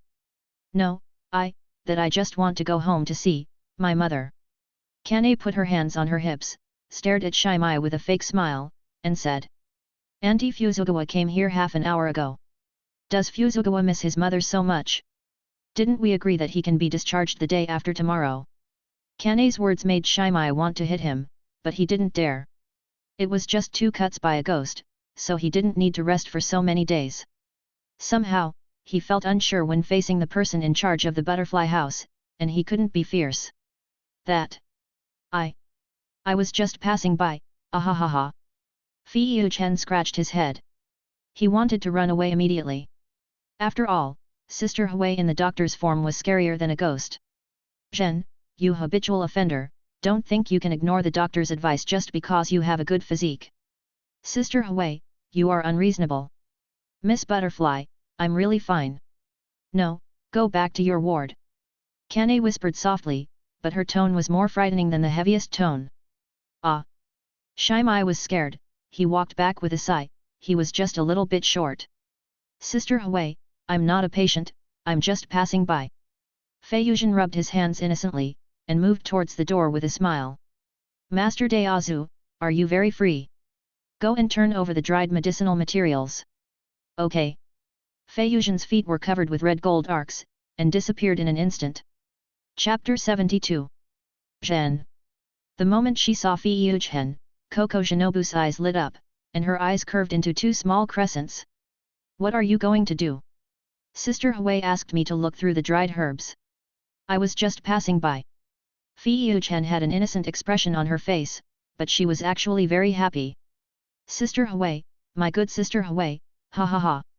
She actually knew that Shinobu was here. Coco Shinobu put down the bamboo basket in her hand that was drying herbs, and moved closer to Fei Yuzhen, staring at him intently. Fei Yuzhen was startled by this sudden move. He was too close. Shinobu hesitated for a moment and asked, "Do you know the herbs?" Fei Yuzhen shook her head, and she continued to ask, "Do you know what to pay attention to?" "I don't know." "You know." Fei Yuzhen didn't know anything, so teacher Shinobu came online. She moved a small stool from the side. Only by standing on the stool could she be as tall as Zhen. "Zhen, then you should be responsible for the herbs in front of you. I'll teach you how to do it." "Sister, you're such a fool. You're called here." Of course, Coco Shinobu was just talking. In fact, she could do it by herself. Adding a newbie who knows nothing would only hinder her. But this way, she can stay with Zhen for a while longer, which makes her very happy. Study hard. Yet. Fei Yuzhen nodded like a chicken pecking at rice. In fact, her mind was all on Shinobu, and she didn't care about herbs. After a while, Coco Shinobu had carefully explained the precautions and the method of turning herbs. She asked, "Do you understand?" Yet. Fei Yuzhen looked silly, and then patted her chest confidently, "That's easy. Then I'll go to the other side." Because she was so absorbed in teaching, Coco Shinobu completely forgot that there was only a small stool under her feet, so she stepped on empty air. Fei Yuzhen was quick-witted, but his technique was a little lewd, and he accidentally grabbed Ren's chest again. At this moment, the two of them were getting along in a strange posture. Butterfly Ren was leaning in the air, her head resting on Fei Yuzhen's chest, with one hand on her chest and the other around her waist. "Rogue Ren, I'll listen to your quibbling." Ren hurriedly stabilized her body, and then quickly jumped off the small stool. "You said you didn't take advantage of me on purpose." Fei Yuzhen was more wronged than Doi, the situation was urgent, what could he do? "Ren, you know, I'm a gentleman." "Pa! You're a gentleman." Fei Yuzhen. Before he could continue to quibble, Ren pinched the soft flesh on his waist, causing him to scream in pain. Of course, he deserved it. Afterwards, the two of them turned over the medicinal materials separately, and Ren's efficiency was 10 times that of Fei Yuzhen. "Have you learned it?" Shinobu asked, changing the bamboo basket. "I should, maybe I have learned it, right?" Fei Yuzhen replied guiltily. "What were you thinking about when you didn't study hard just now?" Shinobu held his forehead helplessly, and moved the stool back to Fei Yuzhen's side. He complained in a low voice, "Needless to say, I miss you, medicinal herbs are not as pretty as you." His whispers were heard by Shinobu Coco, and her little face turned red in an instant, like a plum blossom hit by frost. "Stupid, look at me clearly." She gave Fei Yuzhen a slap in the face with shyness. "I will definitely change my ways and start a new life." Shinobu Coco. "This matter is not that serious, why do I have to start a new life? Come on, I'll watch you do it, and I'll help you if there is anything wrong." Shinobu crossed his arms, with a serious face, it would be better if he had a pair of gold-rimmed glasses. Watching this, Shinobu was really going to be mad. This guy didn't learn anything at all. Forget it. Since you've been staring at me, I'll teach you in person." Shinobu smiled, and 2 dimples hung on her lips like a crescent moon. She held Fei Chen's hand and began to teach him how to turn the herbs. First this way, then that way, then. As a professional doctor, Shinobu Koko only had herbs in her eyes at this time, but Fei Chen was really an amateur. First excited, happy, and then laughing foolishly, the herbs were dried perfectly. After a while, Shinobu Koko asked, "Do you know how to do it?" "Oh. That's not good enough. How about Shinobu teach me for a while?" "Get lost." Shinobu saw through Jensen's little thoughts at a glance and said angrily, "Hurry up and work." In this way, Fei Chen and Shinobu had a happy day. In the evening, Fei Yuzhen took the wooden sword to the exclusive training ground, but he heard Shia's fierce voice from a distance. "I said, you are at home, just take good care of your younger brothers and sisters. Get out of here." But life is much better now than before, mother doesn't have to work hard, and everyone can eat and wear warm clothes. So I want to help my elder brother kill demons, it's too dangerous for you to be alone." Fuzugawa Swanya mustered up his courage and finally said what he wanted to say. "I said no, it's no, go home and get out of here." Shimai's temper came up, like an angry lion, plus long-term training, the momentum suppressed Suanmi must not dare to move. This scene, Fei Chen, who was squatting in the bushes nearby, saw it clearly. This pair of brothers is still not worrying. In the end, the quarrel between the two still happened. Although it was not as intense as the plot, Shimai was always unwilling to say that he didn't want his younger brother to join the Demon Slayer Corps to protect him. And Swanya knew that life was better and knew the danger of demons, but wanted to help his elder brother even more. This pair of brothers are obviously thinking about each other, can't they make it clear? "Brother! Get lost!" "No! Get lost! I don't want it!" After a while, Fushigawashia Shia threw the knife in his hand to Swanya, and said with a straight face, "I don't use a knife. If you can touch me, it's up to you." Yet, Swanya clenched the wooden sword and took a not-so-standard stance. Fushigawashia Shia is definitely a genius who is not inferior to Santo in swordsmanship. His strength is definitely not comparable to that of an ordinary person. As long as he doesn't want to, Swanya can't touch him at all. "Ah!" Swanya rushed forward, and before he got close, Shia kicked him mercilessly. The wooden sword and Swanya flew backwards for several meters and fell directly into the bush where Fei Chen was. "I said, you can't do it. If this was a battlefield, you would have died. Do you want to make your mother sad? Demon slaying is not suitable for you, and you don't have the talent to learn breathing techniques, so just be an ordinary person." Shia's words came one after another, and each sentence was like a sharp knife. He just hoped that his brother could live. The road of demon slaying is to kill people. He didn't feel it at first, until the final selection, he witnessed people die at the hands of evil spirits. Chapter 73. Go home. The weak are not worthy of holding a knife. Shimai had a cold face and tried his best to pretend to be fierce. He really didn't want to see Suanmi go to his death. As soon as he finished speaking, Fei Chen stood up with a smile. Shimai was startled at first and then turned his head away awkwardly. "Why is Zhen here?" So he subconsciously thought that Zhen came to plead for his brother. Even if Zhen was the savior of their family, he would never give in on this point. "Zhen, even if you plead for him, I will never give in." Shimai returned to a serious expression, and his black pupils stared at Fei Chen. Zhen spread his hands. In fact, he just happened to see the scene. He coughed a few times, sighed, and said, "Shimai, we should respect everyone's possibilities. Ferocity is not the essence of protection, right?" Shimai, who was full of Sundara attributes, was stunned when he heard this. He didn't expect Zhen to see through his heart at once. "Zhen, this is between us, don't mind it."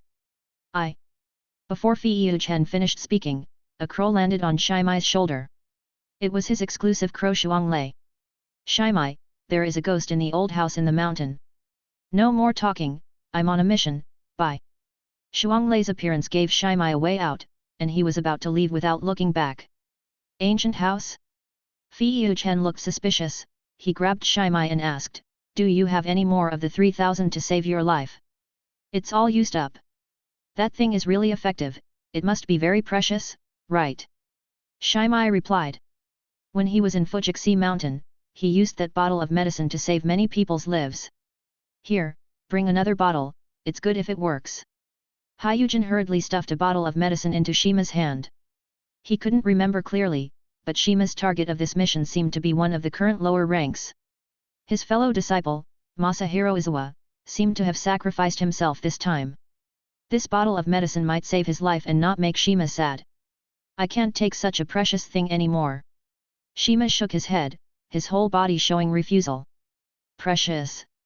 Hyujin tilted his head, and he explained with a smile, it won't be long before this potion can be promoted throughout the Demon Slayer Corps. Compared with the life of a swordsman, it's nothing. After listening to Hyujin's explanation, Shima was relieved, but he was still grateful in his heart. I'm leaving. I hope you don't care about Swanya's affairs. Fei-Yu-chan just said calmly, I respect his choice, you shouldn't. Forget it. Shia's face was dark. Shia's philosophy was different from his own. He couldn't agree with it, but he would not hide it in his heart. No matter what you do, I won't agree. After saying that, Shia turned and left immediately. Fei-Yu-chan knew that Swanya's talent as a demon eater was irreplaceable by anyone in the Demon Slayer Corps, including himself. This talent only required Swanya to train a strong body and a firm will to easily control it. Needless to say, his will to protect his family was terribly strong. As for the physical body, the Demon Slayer Corps has an invincible brother in the physical body. Some things will always return to their original trajectory no matter how Fei-Yu-chan interferes. It was fate that Swanya became a disciple of Baiminjaiu Xingming. Fuzugawa Swanya stood beside Fei-Yu-chan, quietly watching his elder brother go away, and he became more determined to protect his elder brother. Brother Fei-Yu-chan, you said you respect my choice, right? Fei-Yu-chan knew that Shimizu was a little angry, but it was Sunmi's destiny to join the Demon Slayer Corps. Even if he didn't interfere, he might still become a disciple of Xingming. In this case, he would cut off the tragic line in Sunmi's fate. His ending would never be death but becoming a powerful ghost swordsman. I respect your choice, but have you thought it through? I have thought it through a long time ago, but as my brother said, I have no talent, but I really want to help my brother. Sunmi burst into tears. After all, he was still a child who was worried about his family. He must have felt very wronged after being beaten by his brother. Fei-Yu-chan rubbed his little head and asked in a mysterious tone. Boy, have you heard of the Ghost Eater? Xianmi wiped the tears from his face, looked up at Fei-Yu-chan, his eyes wide open, and he repeated in disbelief. Ghost Eater? What is that? Let's go, I'll find you a master. Fei-Yu-chan took Xianmi's hand, and two figures, one big and one small, walked towards the training ground of the rock pillar. An ancient legend echoed between heaven and earth with Zhen's words. It is said that during the Warring States period, there was a kind of people called Ghost Eaters. With their strong bite force and special digestive organs, they had the special ability to eat ghosts and temporarily turn their own physique into ghosts. Superpowers. In the deep mountains and old forests covered by heavy fog, the trees blocked out the sun, and the fog was like thick mud, making it difficult to see far away. A corner of the old house could be vaguely seen from the hazy fog. 6 swordsmen of the Demon Slayer Corps shuttled through the fog. Their target was the old house. Perhaps it is more appropriate to call it a haunted house. Walking at the front of the team was the captain of the team, the first-class swordsman, Masachika Isan. He was Shimizu's senior brother, 2 years older than him, and was steady and calm. Everyone be careful. Kuangjin suddenly spoke, because he didn't know when he arrived at the door of the ancient house. Just now, he estimated that it was at least 200 meters away. In the blink of an eye, he arrived outside the wall of the ancient house. The fog was full of evil. The people behind him drew their swords one after another. Shimai also drew his sword and looked around with a vigilant face. He actually saw a woman in a purple kimono in the fog in the distance. She had a kind face, just like a mother. Just one glance, Shimai almost sank. His nose moved slightly, and there seemed to be a faint fragrance mixed in the fog. Oh no, there is something wrong with this fog. Shimai shouted to his teammates, but when he looked in front of him, there was no one, only thick fog around. From time to time, a red wall would appear in the fog, with a texture like flesh and blood. What Shimai didn't know was that he was now in the different space in the belly of the evil ghost. From the moment everyone stepped into the thick fog, they were hit by the blood ghost technique incense. Damn it! Shimai took a deep breath, and a layer of dark green fighting spirit covered his whole body. He swung several swords with all his strength. Wind-breathing 7th form Strong Wind Tengu Wind was activated. A dozen spiral blade winds rushed out in all directions. Wherever these blade winds went, the surrounding fog was quickly blown away. The place that was originally covered by fog now revealed a huge circular space. Looking closely, you can find that the surface of this circular space is covered with dense blood vessels, which are intertwined like a spider web. These blood vessels seem to be still wriggling slightly, as if they have life, giving Shimei an indescribable sense of oppression. Chapter 74. Blood vessels grew wildly toward Shimei, so he had to dodge and cut them off with his knife. Every time he cut, pink gas would rise. He cut open his palm without hesitation, and the blood that was thrown out drew a circle around Shimei, and those blood vessels greedily absorbed Shimei's blood. The blood vessels closest to him instantly became limp, as if they were drunk. Shimei's blood was also thin blood, and weak ghosts would faint just by smelling it. Moreover, these blood vessels were only part of the ghosts, so they naturally could not resist the effect of blood. Seeing that it was effective, he cut open the blood vessels in his arm with a knife. Soon, a pool of blood formed, and all the blood vessels followed their instincts to absorb the thin blood. After a while, all the blood vessels were limp and powerless, and they could no longer attack Shimei. He took out a syringe from his arms and pushed 1/3 of the 3,000 yuan savior life into the wound on his wrist. Within a few minutes, the wound scabbed. At the same time, deep in the old mansion, every room was filled with pink incense. The walls and ceilings of the room were made of flesh-like textures. What was even more strange was that the walls seemed to be close at hand but could not be touched, as if the space was dislocated. Quangjin frowned, his eyes swept around, and his heart was in turmoil, because in just a blink of an eye, everyone disappeared. It was obvious that the ghosts in the old house separated him from his comrades. This kind of blood ghost art was very strange, and he could only pray that his teammates were still alive. He was especially worried about Shimei, because that guy had rare blood and was the ghost's favorite person to eat. At this moment, the incense in front of Quangjin gathered together, and in the blink of an eye, a beautiful girl walked out of the incense. She was wearing a purple kimono, with a kind smile on her face, her eyes were as red as blood, and the word Xiaoyi was engraved on her left eye.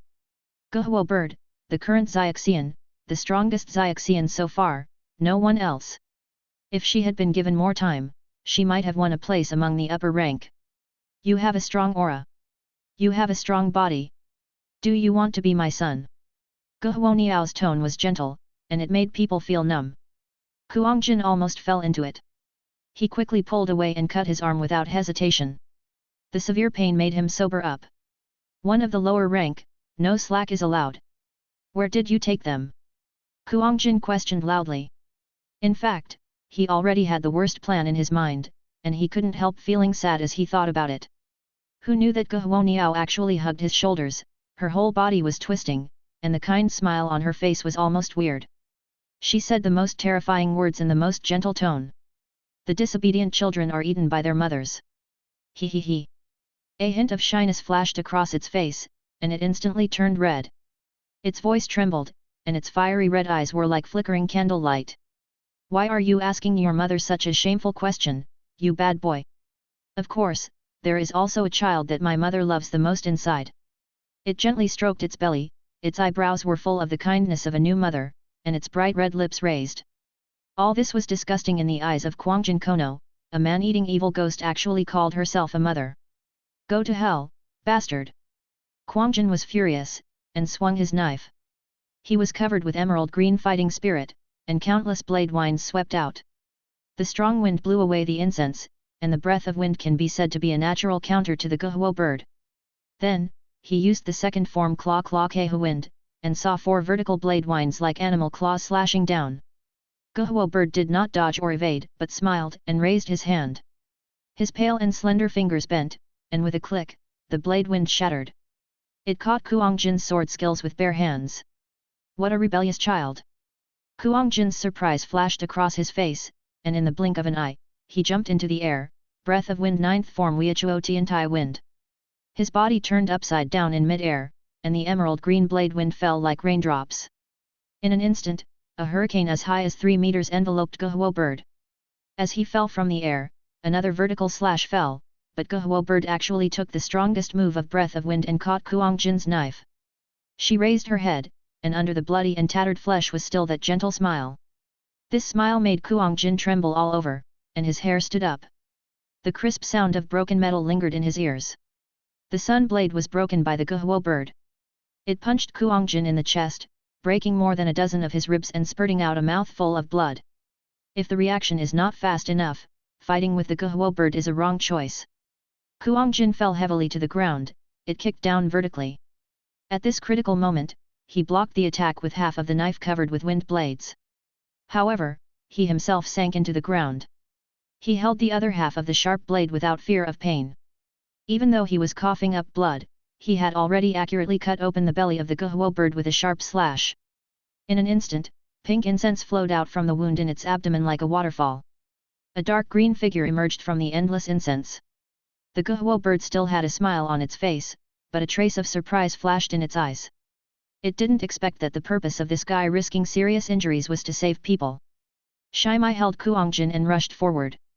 Under the violent wind blade, he broke through several walls in succession.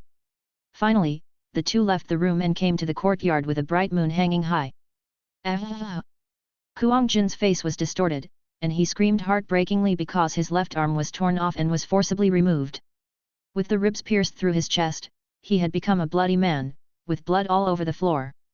It wouldn't be long before he would die from excessive blood loss. Ha ha ha! Cough cough cough! Shimai, you are still alive. Kuang Jin was covered in wounds, but only his eyes were burning with an unyielding will. If it was Shimai, he might not be able to defeat that lower string. This exchange of injuries was totally worth it. He just didn't expect that he would lose his life due to an operational error. Shimai hurriedly took out the remaining 2/3 of the medicine from his arms and injected it all into Kuang Jin's broken arm. Kuang Jin, it's okay. It's definitely okay. The medicine you gave is really powerful. Not long after the injection, the blood flow at Kuang Jin's broken arm almost disappeared. The medicine worked, and Shimai was extremely happy. My child, are you so impatient to come out of your mother's belly? Be good, or you will end up like your brother. The Guhuo bird stood in the gap in the wall, tilting its head, holding its bleeding arm in one hand, with a kind smile on its face. Chapter 75. Tisk. Asshole, go to hell. The fighting spirit of Fushigawara Shia became more and more condensed, his eyes were wide open, and he wanted to tear the ghost in front of him into pieces immediately. If it weren't for the potion given by Zhen, Kuang Jin would have died. Thinking of this, he couldn't help but feel a little scared. Raising his hand, Breath of Wind Type 1 Dust Whirlwind Slash was launched, and Shiyu rushed towards the direction of Guhuo bird at a speed invisible to the naked eye. Wherever he passed, a hurricane formed, and sand and stones flew everywhere. The moment he got close to Guhuo bird, Type 2 was activated, and 5 sharp claw-like blade winds fell, but the opponent also took Shiyu's attack. Before the smile on its face took shape, its body retreated at a high speed. Shiyu was like a high-speed train, knocking Guhuo bird out dozens of meters away. Boom boom boom. Accompanied by loud noises, the buildings in the ancient house began to collapse. In the blink of an eye, the main house of the ancient house was completely destroyed and turned into a ruin. The broken walls were scattered everywhere, as if they were toys crushed by a giant, and the dust was flying, covering the sky and the sun. Guhuo Niao and Shi Mi stood up from the ruins together. Although no substantial damage was caused, Shi Mi's goal was achieved. His goal was to keep the battlefield away from Kuang Jin so that he could give it a try. Ah, hey! Guhuo Niao covered her mouth with a red face, with a smile in her eyes. She really liked Shi Mi too much. Good boy, come to your mother's belly. Shi Mi showed a disdainful smile, and he spit on the ground without hesitation. Then, he waved the long sword in his hand and rushed forward with a fierce momentum. The fighting spirit on his body became stronger and stronger, and the dark green light was like a burning flame, constantly jumping and flickering. Breath of the Wind 7th Type Strong Wind Tengu Wind, more than a dozen tornado-shaped spiral wind blades were like a tengu with a bloody mouth, biting at the Guhuo bird frantically. A gentle laugh echoed like a ghostly voice between the wind blades full of destructive breath. The Guhuo bird had a mouth full of fangs, and its whole body was filled with a pink incense. It was no longer playing around but going all out, and the blade winds were crushed by the Guhuo bird. In an instant, the sky and the earth changed color. The space of the ancient house was divided into two, half of which was a turbulent dark green wind, and the other half was a pink gas with a strange fragrance. The sword light and fist shadow, in addition to the assistance of incense, the body of the Guhuo bird was terribly strong. It is one of the lower strings closest to the upper strings so far. Just a few minutes later, a pit several meters deep formed where the two fought, and Shimai was covered with wounds, some of which even showed bones. Guhuo bird lost an arm, and half of its head turned into a pile of rotten meat. Originally, these injuries were not a problem with its recovery ability, but it could not withstand the constant destruction. Both the man and the ghost acquiesced to each other's breathing, and were ready to deliver a fatal blow at any time. The pit was full of blood, most of which was Shimai's blood, and as time went by, the blood would evaporate. "What, you are so willful! Let your mother hug you." The face of Guhuo bird returned to normal, and under its beautiful face was the iconic motherly smile. It opened its arms to Shimai. "Are you sick? If you want to go crazy in hell. Damn it!" Shimai's face was ashen, and he cursed loudly, his veins bulging. He didn't understand why this dead pervert always regarded himself as a mother. It didn't deserve the word mother at all. It was a world away from his mother. After a short intermission, the seriously injured Shimai once again burst out with a strong aura. Breath of Wind 8th form First Fierce Wind Slash was activated, and he rushed towards Guhuo bird with the force of a gust of wind. The fast-flowing wind accelerated the evaporation of blood, and a touch of red appeared in the dark green wind. Before the opponent could react, Shimai had already passed its body, followed by a full-strength slash with a rapid rotation. The half-moon-shaped blade wind headed for Guhuo bird's neck. Although it blocked it in time, half of its neck was still cut off. "Ah, what?" It quickly distanced itself from Shimai, because it was impossible for it to avoid the move just now. It was not that the child became stronger, but that it became weaker. That's right, this is Shimai's strength. The more injured he is, the more blood he loses will be absorbed by the ghost, because eating people is their instinct, and the thin blood makes it impossible for them to control this instinct. At this moment, Guhuo bird's pale cheeks have two more drunken blushes. Xia was just extremely angry, not losing his mind. He was the most talented wind-breathing swordsman. With his roar, a strong fighting spirit burst out from his body again, and the dark green the beam of light illuminated the entire ancient house. The powerful blade wind overflowed from the sun wheel sword, and the blade wind whistled, forming a green whirlwind that swept everything around, and a hurricane as high as 5 meters was formed. The hurricane moved with Shimai, and the broken buildings turned into dust, and even the ground was deeply cut. Guhuo bird also rushed towards Shimai at a high speed, and its bloodthirsty instincts awakened. At the moment when the man and the ghost were about to fight, Shimai jumped up, and he fell like a dark green meteor, holding a long wind tail. Breath of the Wind 9th type Weichuo Tiantai wind was activated, carrying a large amount of Shimai's blood. Guhuo bird had a trance for a few seconds, but it was enough to change the outcome of a battle. With a muffled sound, Guhuo bird's head fell to the ground, and blood gushed out from her neck, splashing a blood mist. The sun blade in Shimai's hand drew a full arc moon in the night sky, and with a fierce killing intent, he cut off the neck of the bird. Its body fell to the ground with a bang, but its head still maintained that hypocritical, kind smile, as if it didn't care about its own death. Shimai looked at the corpse on the ground and the smiling head, and an inexplicable disgust surged in his heart. He kicked the body of the bird down with one foot and watched it slowly turn into ashes. Fuzugawa Shimai successfully beheaded one of the lower strings, the wind pillar of the Demon Slayer core, and went online. He climbed out of the big pit with his wounded body and moved little by little to Kuangjin. The blood on Kuangjin's body had coagulated, and he lay there like a dead body. Shimai's heart skipped a beat, and he hurried over to feel his breath, and then laughed out loud. "Kuangjin, you are still very tenacious. Ha ha ha." Shimai fell down exhausted, and his crow went down the mountain to inform the hidden team that had been on standby for a long time. "Good news, great news. My master, Fuzugawa Shimai killed one of the lower rank." As soon as Shuanglei flew into the headquarters, he began to proudly report his master's achievements. Just as it was about to fly into the lord's residence, another companion flew towards it. That was the crow named Yan. And Yan was the liaison officer exclusively for Koko Shinobu. Chapter 76. If the crow flies back to the headquarters, it means something has happened, and this thing can be good or bad. Fi Yuchen happened to see Yan, and it happened that Shinobu was on a mission outside, and his heart suddenly panicked.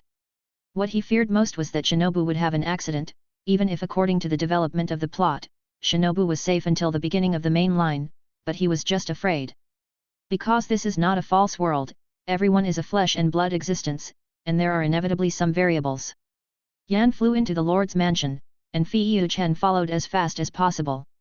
When it comes to Shinobu, there is no trivial matter.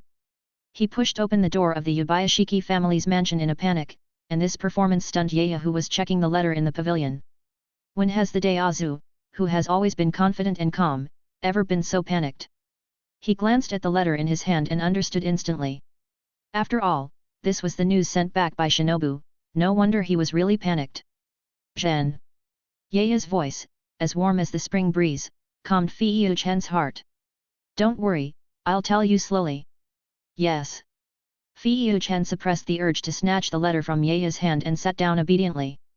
Yaya smiled and said calmly, there is a good news and. Before he finished speaking, Fei Chen trembled all over. He heard the good news, which was brought back by Shimai's crow. Thinking of this, his heart skipped a beat and his breathing almost stopped. Normally, good news should be followed by bad news. Damn it! Only the news brought back by Shinobu's crow was left. In an instant, Fei Chen imagined countless possible things until Yaya's voice with a triumphant smile sounded. Really, it's one good news and another good news. Hey! Fei Chen was shocked at first, then looked at Yaya with a face full of resentment, and complained helplessly, Boss, you have changed. You were not like this before. Yaya shook his head and said with a smile, who made me have a subordinate like you who likes to play pranks? I learned it from you. Fei Chen helplessly held his forehead, Boss, you really changed, you have become a prankster. Or maybe, this is the way good buddies get along. Ahem. Yaya cleared his throat and continued, one of the good news you know is that Shimizu beheaded the lower string, and the other good news is that Shinobu also beheaded the lower string. The Demon Slayer Corps will have 2 new pillar-level swordsmen. Speaking of this, no matter how calm a person is, he can't suppress the joy in his heart. From only 2 pillars to 10 pillars today. The Demon Slayer Corps is no longer what it used to be. Hearing this, Toma's face showed a bright and slightly proud smile, and he murmured to himself, he. Shinobu finally became a pillar, so amazing. Shinobu is the most amazing. The one who was most happy about Shinobu Koko's promotion to a pillar was not herself but Toma, one of the strongest members of the Demon Slayer Corps. However, Yoya's next words almost extinguished Toma's life fire. He said with a serious expression. Shinobu also said that she found the trace of the upper string. He deliberately emphasized the word upper string, and Toma heard it clearly. For a moment, he almost suffocated. When he came to his senses, he stood up and was about to leave, and said solemnly, Boss, where is the location? Zhen, listen to me. Yaya stopped him, Shinobu has not contacted the upper strings, she just found traces, she is very safe. Hearing that Shinobu was safe, Fei Chen's depression disappeared, and his smile returned. He sat opposite his lord, and the two looked at each other in silence. At this moment, the two of them were united in mind. They both blurted out almost at the same time, kill it. After saying that, both of them laughed uncontrollably. In the past, in any era except the existence of Tsugakoko Yoriichi, the lord of the Demon Slayer Corps would never have made such a crazy decision. Hunting the upper strings, they didn't have much news about the upper strings, because almost all the swordsmen who had seen them were dead, and the pillar-level swordsmen were no exception. But this era is different. There are pillars with extreme strength such as Tiandao Fei Chen and Baiminjiu Xingmei, and countless pillars with excellent talents. Such a grand occasion, no other era can compare. Based on this, Yabayashiki Yoya had the idea of hunting down the upper ranks, and Toma's idea was the same as his. In addition to his certainty, if he wanted to improve, he had to go through a life and death battle, and only the upper ranks could give him that kind of oppression. Boss, I'll lead the team. If we can find it, we'll try to kill it. How? Yes.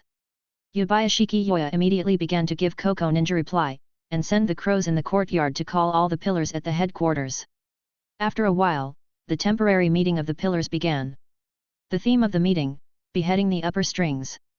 At the headquarters are Taki Pillar Sato, Snake Pillar Iguro Obanai, Sound Pillar Uzui Tenjin, and Flame Pillar Rengoku Kyojuro who just returned from a mission. Of course, Rock Pillar Baiminjiu Uchiyame, who has been staying at the headquarters all year round, is also there. Now there are 6 pillars including Toma. Of course, it is impossible to send all of them to hunt down the upper strings. Toma and Jiume must have one to guard the headquarters. Yaya briefly explained to the few people what to do next, and everyone became agitated after hearing this. Beheading the upper strings, it's exciting to think about it, ha ha ha. Kyojuro laughed non-stop, with war in his eyes. Creating history, such a magnificent thing, I must not be missing. The gems on Huali brother's body sparkled, and he was also excited. I've been waiting for a long time. Only the upper ranks can hone my sword skills. Santo clenched the hilt of the knife. His idea was the same as Fei-Yuchen's. All demons deserve to die, especially the upper ranks. I must go. Xiao Benai touched the cabana on his neck, his eyes full of cold murderous intent. Xingming looked at Fei-Yuchen, only to see him put his hands together and said with tears, Zhen. Such an opportunity, will it come from you or me? As the oldest in the pillar, his mind is also as stable as a rock. He doesn't mind who creates the history of the Demon Slayer Corps, but only cares about the stability of the Demon Slayer Corps. Fei-Yuchen grinned, patted his chest and said, Brother Ming, leave it to me, okay? I will lead this team. Fei-Yuchen's strength is obvious to everyone. If it weren't for the fact that he was a few years younger than Xingming, he would undoubtedly be the strongest in the Demon Slayer Corps. After a while, the plan was finalized. Shinobu Koko stayed on the spot and continued to collect intelligence. Toma was the captain, and the team members were Kyojuro, Obanai, Satoshi, and Uzui Tenjin, a total of 6 people. This is the largest operation of the Demon Slayer Corps so far, with more than half of the pillar-level swordsmen dispatched. This may be a battle that will inspire the entire Demon Slayer Corps. Chapter 77. Anhe Town. When Fei-Yuchen and his companions arrived here, it was a scorching day, but there were no people on the street. Every household had its doors and windows closed, and there were many patrolling police officers. If they hadn't been agile and fast, they would have definitely been taken to the police station. At this moment, on a hill a few dozen meters away from the town, Fei-Yu was observing the empty streets with a telescope, and next to him was Suuntu. The remaining 3 secretly sneaked into the town. There was no other way. They were carrying knives, and if they were caught in the town, they would inevitably go to jail. It seems that there is definitely something wrong with the town. Suuntu put down the telescope, looking serious. By the way, when you were at the entrance of the town, did you smell a faint smell of blood? Did you? Fei-Yuchen shook his head. He was still thinking about how to contact Shinobu. It took the team 10 days to get here, and he didn't know if the upper string was still there. Definitely, if you don't smell it carefully, you can't smell it. The smell comes from the direction facing the entrance. Santo's tone was extremely confident. He had a keen sense of smell. Although he couldn't reach the level of Tanjiro, he could at least smell the smell that ordinary people couldn't smell. Fei-Yuchen glanced at Santo and said helplessly, Old Santo, why didn't you say such an important thing earlier? Just now, the situation was urgent. He scratched his head embarrassedly. After all, he couldn't make guesses while escaping from the pursuit of the police. Forget it, forget it. I'm going to the town, I'll leave it to you here. Fei-Yuchen threw the telescope in his hand to Santo and stood up to leave. Everyone agreed to meet here at night, so someone had to stay. Be careful. Santo sat up and pointed to his waist. Everyone had a flare hanging there for emergency contact. See you tonight. Fei-Yuchen waved his hand and disappeared quickly. He chose to go in from the side of the town. Because of the few people, a temporary checkpoint had been set up at the entrance of the town. He shuttled through the streets and alleys of the residential area, praying in his heart that he could meet Shinobu. After all, the town was under martial law, and the meeting place agreed at the beginning was invalid. It's him. Support, request support, it's the red-haired guy among the guys with knives. Suddenly, a shout broke Fei-Yuchen's thoughts and he was exposed. Almost instantly, 5 or 6 police officers surrounded him in that direction.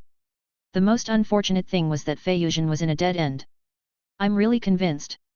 He complained in his heart, then he turned around and looked at the police officers who were about to surround him, showing an innocent smile, and said, Brothers, I'm a good person.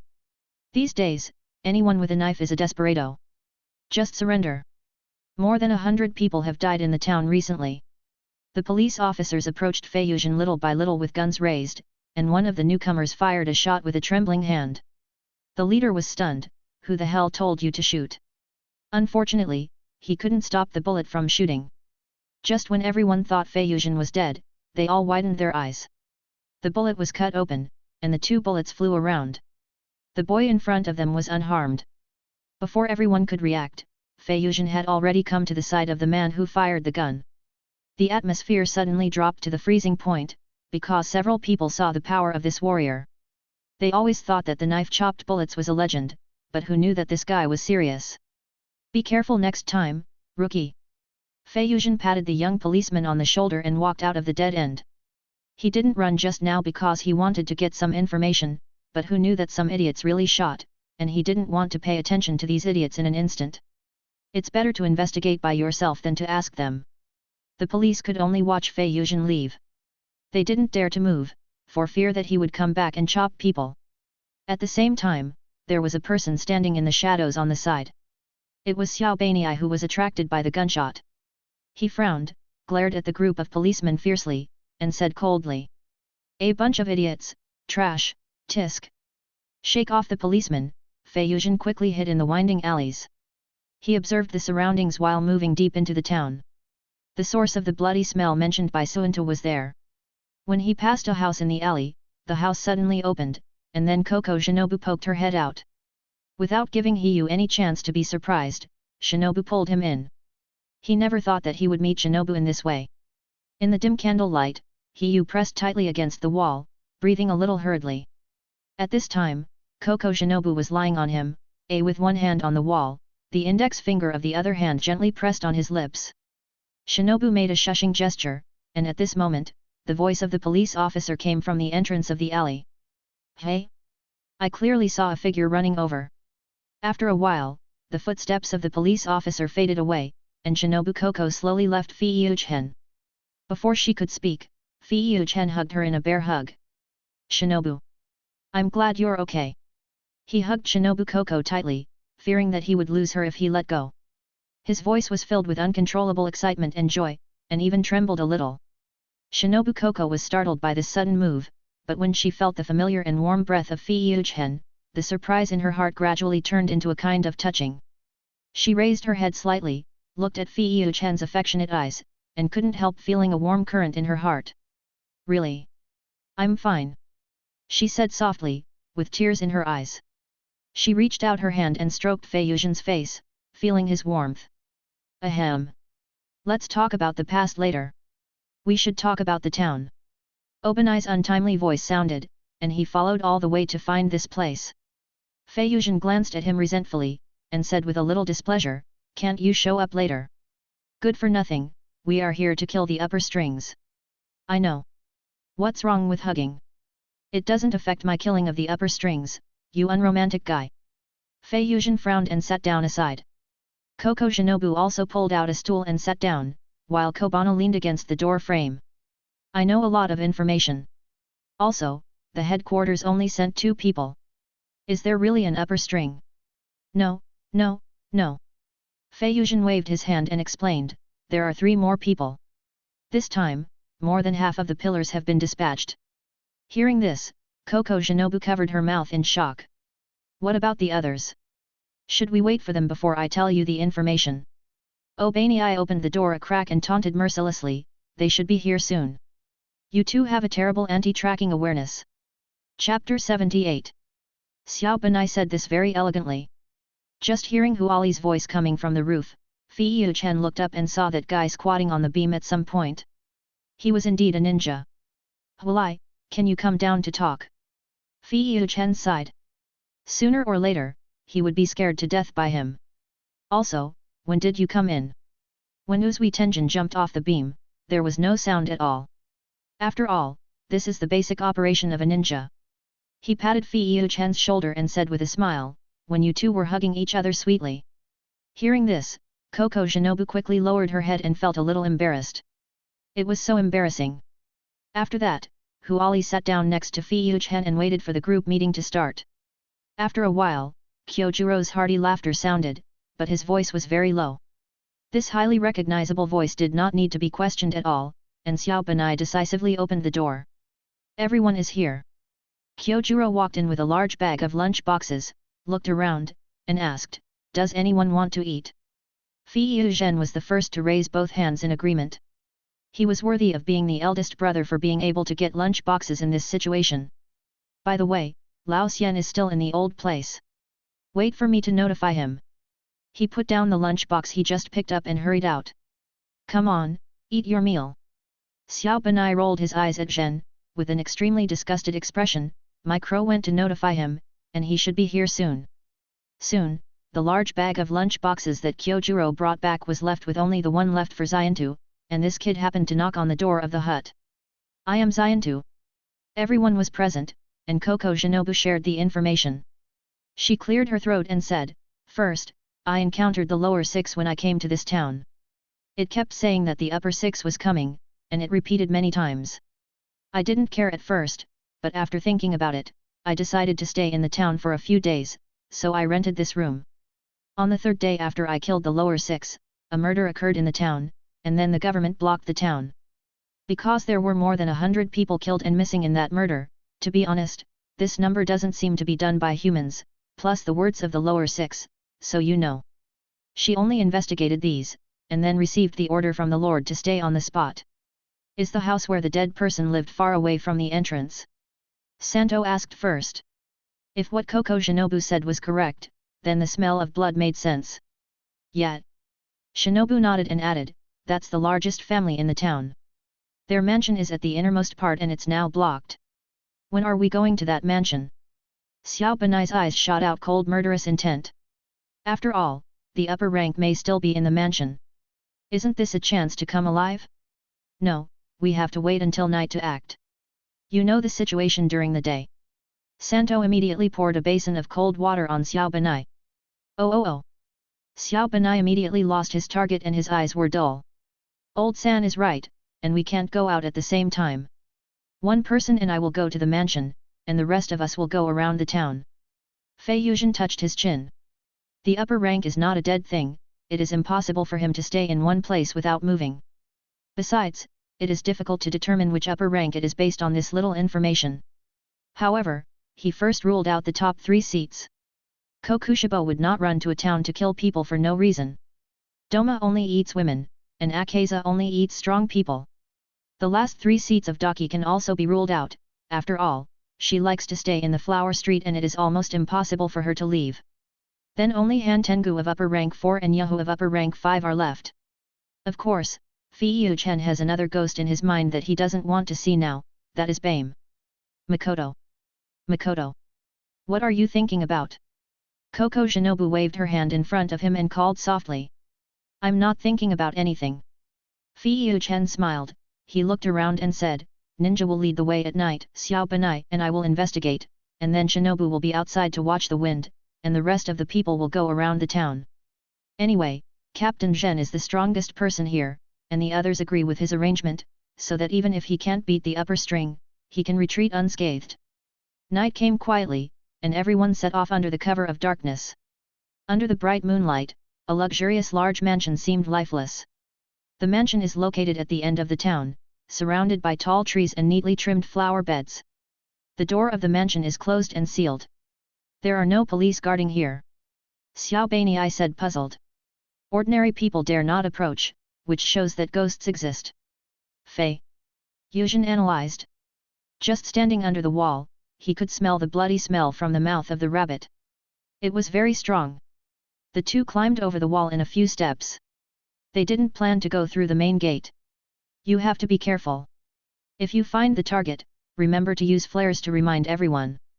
Koko Shinobu's eyes were full of worry. The upper strings were too dangerous. The Demon Slayer Corps had no precedent of beheading. How could she not worry? Fei Yuzhen waved her hand with a confident smile on her face and said, Shinobu, I'm very strong, not to mention that I have a poisonous tongue. Well, I'll wait for your good news outside. After she finished speaking, the two climbed into the courtyard wall. As soon as Fei Yuzhen landed, he felt the sticky feeling coming from his feet. He looked down and saw that it was a muddy liquid mixed with blood and minced meat. The air was also filled with a disgusting stench and blood, which made Fei Yuzhen feel sick. What is this? So disgusting. Xiao Benai retched. He had also seen ghosts that tortured humans, but he was disgusted even by this. Hurry up! The two of them immediately moved away from the corner. Fortunately, the disgusting liquid was only distributed near the corner. Through the bamboo forest in front of them, they came to one side of the front square. The floor tiles not far away were white and red. The white was the original color, and the red was the dried blood. The most exaggerated thing was that this front square was dozens of square meters, but the blood was almost everywhere. The moonlight sprinkled on the roof and walls, reflecting a pale light, coupled with the blood stain seen on the square, making the whole mansion look even more gloomy and terrifying.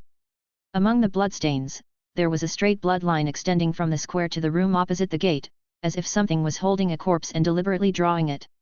No, these bloods are distributed so strangely.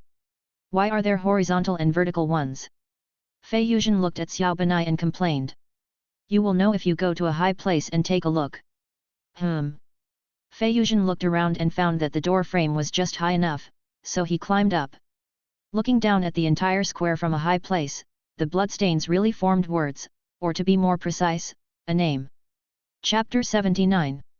Looking at the name on the ground, Fei Yuzhen's mouth kept twitching. Which bastard wrote this? At least he was 100% sure that this was definitely not left by the original owner of the name. Because those two words are Musen. It is the name of the selfish and scumbag boss. How could it leave a name after killing people? Is he crazy? Good for nothing, why do you look like you have eaten shit? Xiao Benai asked with doubts in his eyes, what exactly did you write? Fei Yuzhen jumped down from the door frame. He did not pay attention to Xiao Benai but was thinking about which traitor under the scumbag boss would dare to do this. It seems that except for Doma, the guy who is fearless, no one dares to play like this. Good for nothing. Seeing that Fei Yuzhen has been ignoring him, Xiao Benai kicked him. Ouch! It doesn't matter if he doesn't shout. As soon as he shouts, a black shadow flashes in the hall next to him, followed by the sound of tables and chairs falling to the ground. Who is it? Obaniai immediately drew his knife and chased after him, and Fei Yuzhen followed closely behind. The two ran into the dark room together, with only a faint moonlight shining in from the open door. The two looked at the side of the hall at the same time, where there were fallen tables and chairs, and a corridor connected to the side, and the black shadow seemed to have run into it. Should we chase him? Of course, but be careful.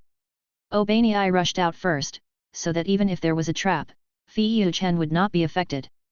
Fei Yuzhen saved his life, so he led the way. Chasing into the corridor, with the help of the hazy moonlight, you can see that this is a circular corridor, and the figure has run to the opposite side of the vertical line of the character. In the center of the circular corridor is a man-made lake, and unless you go straight through, you can't stop the black shadow. The next moment, a red-gold lightning illuminated the entire circular corridor, and Xiao Benai and Fei Yuzhen saw the black shadow clearly. It was a young man who was running, but he was obviously scared. Even if his clenched lower lip was bleeding, he didn't dare to shout. The young man looked at the boy across the entire lake with a dull look. A distance of more than 10 meters, could he fly? Fei Yuzhen stopped in front of him and asked, "Are you here to steal things?" Normally, only thieves will run away in a panic when they meet people. Hearing this, the man glared at Fei Yuzhen and said angrily, "You are the thief, this is my home." Oh! Fei Yuzhen's eyes lit up. He thought that everyone in the house was dead, but he didn't expect that there was still a survivor.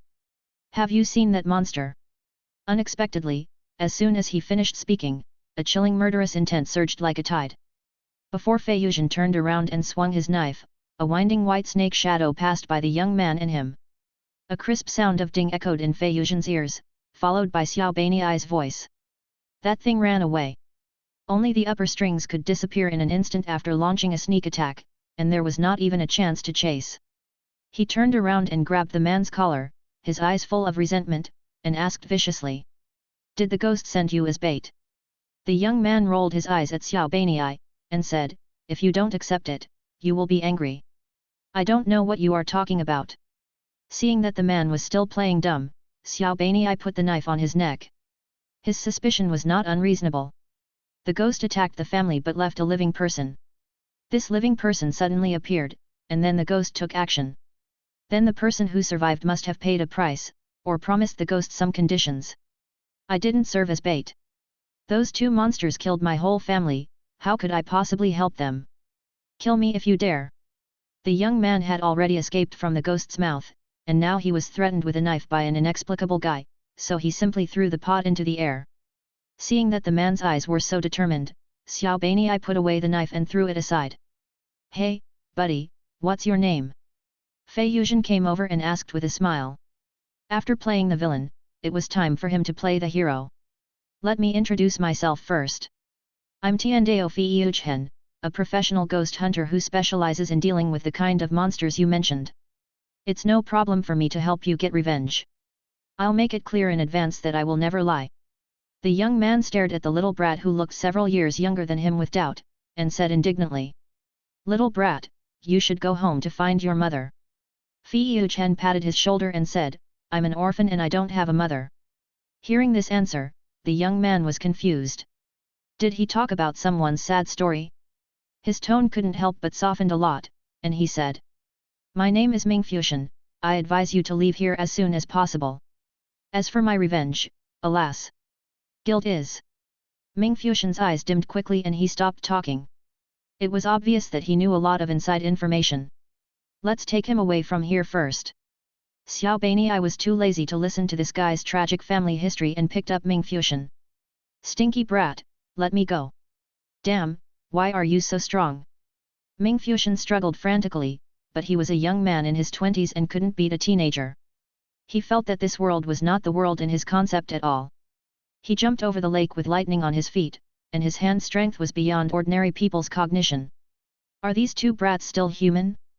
Venomous tongue, aren't you disrespecting others like this? It's about the upper string, he can't do it. Xiao Beinei dragged Ming Fuxian forward, and Fei Yuzhen followed him to apologize. My friend, I'm sorry. If you really can't do it, just tell me what you know. Asshole. Ming Fuxian grabbed Xiao Beinei's wrist like a steel clamp and cursed, You son of a bitch, you rude little devil, let me go. Sure. Xiao Beinei turned her head and glanced at him, tell us what you know. Humph. I don't know anything. Ming Fuxian hugged his shoulders with both hands, and he didn't struggle anymore, letting Xiao Beinei drag him forward. After a while, 2 people went in and 3 returned. The lookout, Shinobu Koko, stared blankly at the person on Xiao Beinei's shoulders. His mouth was blocked and he could only make a mmm sound. Did you 2 go in and rob someone? Our Demon Slayer Corps is a serious organization. Fei Yuzhen spread his hands helplessly and corrected Shinobu's words, to be precise, we saved a person. Let's go back first. I guess those guys won't get anything, after all, we met a ghost in the house. At the same time, in the hall. In the dark corner where the moonlight could not reach, a shrill voice sounded, mixed with nervousness, fear and confusion, and it was trembling all the time. What should I do? The pillar of the Demon Slayer Corps is here. It's all that bastard's fault. Why did the sir let me obey its command? I'm so scared. Sir, please come and save me. Chapter 80. The Gathering Hut. 5 men and 1 woman surrounded a young man with his hands and feet tied and his mouth gagged. Ming Fuxian looked at the few people with a look of despair. He never expected that there would be so many little brats, but it would be useless no matter how many of them there were. That monster was definitely not something they could deal with. He couldn't watch them die with his own eyes. It was obvious that only he, the sinner, would die. In fact, he went to the mansion to seek death, but was finally brought out by Fei Yuzhen and the others. Santa tilted his head, looked up and down at the stubborn survivor in front of him, and slowly asked, So when are we going to kill the demon? Isn't it bad to tie someone up like this? Kyojuro scratched the back of his head and glanced at Obanai. Obanai said lightly, It's good, it saves trouble. Let's go to that house now, let this buddy go. Fei Yuzhen said and was about to untie him, but Obanai interrupted him. You know it's not possible to let him go, this guy likes to die. He's definitely got a brain problem. Hearing this, Koko Shinobu sighed. In fact, she let Ming Fuxian go once on the way back, but he ran to the house where the upper rank appeared without saying a word. The 3 of them had no choice, so Xiao Beinei simply tied him up, which was better than sending him to death. Okay. Huali brother pulled out the double swords behind him, stood at the door with his back to everyone, and then turned his head 45 degrees, saying handsomely, Let's go and kill the upper rank in a gorgeous way, and the problem will be solved naturally. The others all looked at Fei Zhen. After all, he was the captain of this operation. Zhen spread his hands. It seemed that he had no choice but to do this. He stood up, looked around, and said, "Let's go, kill the demons." Just then, Ming Fuxian made a sound, his eyebrows squeezed together, and he moved forward like a caterpillar. He seemed to want to talk. Seeing this, Fei Yuzhen pulled out the cloth stuffed in his mouth and said apologetically, "Brother Ming, we can't let you go to die. We will set you free when we come back." Ming Fuxian had never been so speechless in his life. It was crazy for a little kid who hadn't even grown all his hair to talk about killing that monster. The reason why he didn't want to mention his family and the ghost was because he felt guilty. After all, his family lived a wealthy life relying on the treasure stolen by the ghost. Of course, he discovered this incident by chance when he came back from studying abroad. In the end, the ghost suddenly killed people. He had already advised his clansmen, but no one listened. The family was eventually destroyed by greed. "You little brats, do you have to go? Don't worry about it, the monster will leave here soon. Let me die. I want to go back to atone my sins, this is the sin of my family. Wouldn't it be better for you to leave? What's wrong with running away?" Ming Fuxian spitted and shouted at the top of his lungs. Hearing this, Fei Yuzhen suddenly grabbed the other's collar and said angrily, "We leave, and then the ghost also leaves, and then let it kill more innocent people. I don't care what your family did, and I don't care what you want to do, but the ghost must die, even if we die with it. Do you understand? Demon slaying is the destiny of the Demon Slayer Corps." In fact, this guy called him a little kid and didn't care at all. He knew that Ming Fuxian's persuasion for them to leave was a normal idea, but his last sentence angered Fei Yuzhen. I'm sorry." Ming Fuxian lowered his head in shame, but he still wanted to fight for it, whispering, "You will die. It doesn't matter if a sinner like me dies, you are still young. Why do you have to go and die?" Based on Ming Fuxian's cognition, he is kind and guilty, after all, he doesn't know the existence of the Demon Slayer Corps. "Shin, let's go, he doesn't understand us." Kyojuro grabbed Shin's wrist, he let go of Ming Fuxian, and then sighed. Looking at the little backs of the young boys, Ming Fuxian felt even more ashamed. He didn't want to mention the sins of his family, but there might be information they needed in it. At least let them know what the ghost looks like, after all, they are professionals, and it might be useful. In the final analysis, he was escaping from reality. "Wait, listen to me for a few more words. I know what that ghost looks like. I wonder if I can help you." "Yes." Fei Yuzhen turned his head. Appearance is the most useful information for him. Only by knowing which upper rank it is can he analyze the countermeasures. Hearing the answer, Ming Fuxian breathed a sigh of relief. He said, "I have only seen it once. The ghost always likes to hide in the shadows and talk to people. It always looks scared. Also, I remember that it has a tumor on its forehead and 2 horns on its head." After saying that, Ming Fuxian looked at Fei Yuzhen cautiously. In fact, he was unsure. After all, what's the use of just knowing its appearance? Fei Yuzhen's expression was beyond his expectations. He saw him smiling with a light in his eyes. It seemed that the information he gave was very useful. "Thank you, I know." He cut off the ropes that bound Ming Fuxian's hands and feet with a knife, and said, "Don't think about going to die. If you feel guilty, go and atone for your sins." As soon as Fei Yuzhen finished speaking, Xiao Banii punched Ming Fuxian in the face. With this punch, everyone except Fei Yuzhen was stunned. "Hey!" He grabbed Ming Fuxian's collar, looked down on him, and said unhappily, "If you are guilty, go and atone for your sins and do good deeds. Dying may be the fastest way, but it is also the most cowardly way. You bastard, don't think that dying will solve all your problems." Ming Fuxian is very similar to Xiao Banii in this respect. They were born in a family with a connection to ghosts. They both think that they have committed serious sins. But birth is not something that an individual can decide, and an individual cannot control the family, but they can control their own life. After a long pause, Ming Fuxian raised his head, wiped the blood from the corner of his mouth, and laughed. "Ha ha ha ha! Good fight, good fight! I understand. Now, he doesn't want to die anymore, he wants to atone for his sins." He stood up from the ground shakily, his face was as pale as paper, but his eyes became firm and bright. His eyes swept across the people in front of him, and a trace of imperceptible tears flashed in his eyes. Then, he took a deep breath, straightened his back, and bowed deeply to everyone. I'm sorry. You are not brats, I am. Please kill that monster. Come on. Humph. Xiao Banii ignored Ming Fuxian, but turned his head away proudly. In fact, he was the one who understood Ming Fuxian the most and felt the same way. That's why he didn't want this guy to give up on himself. Die? That's the behavior of a coward.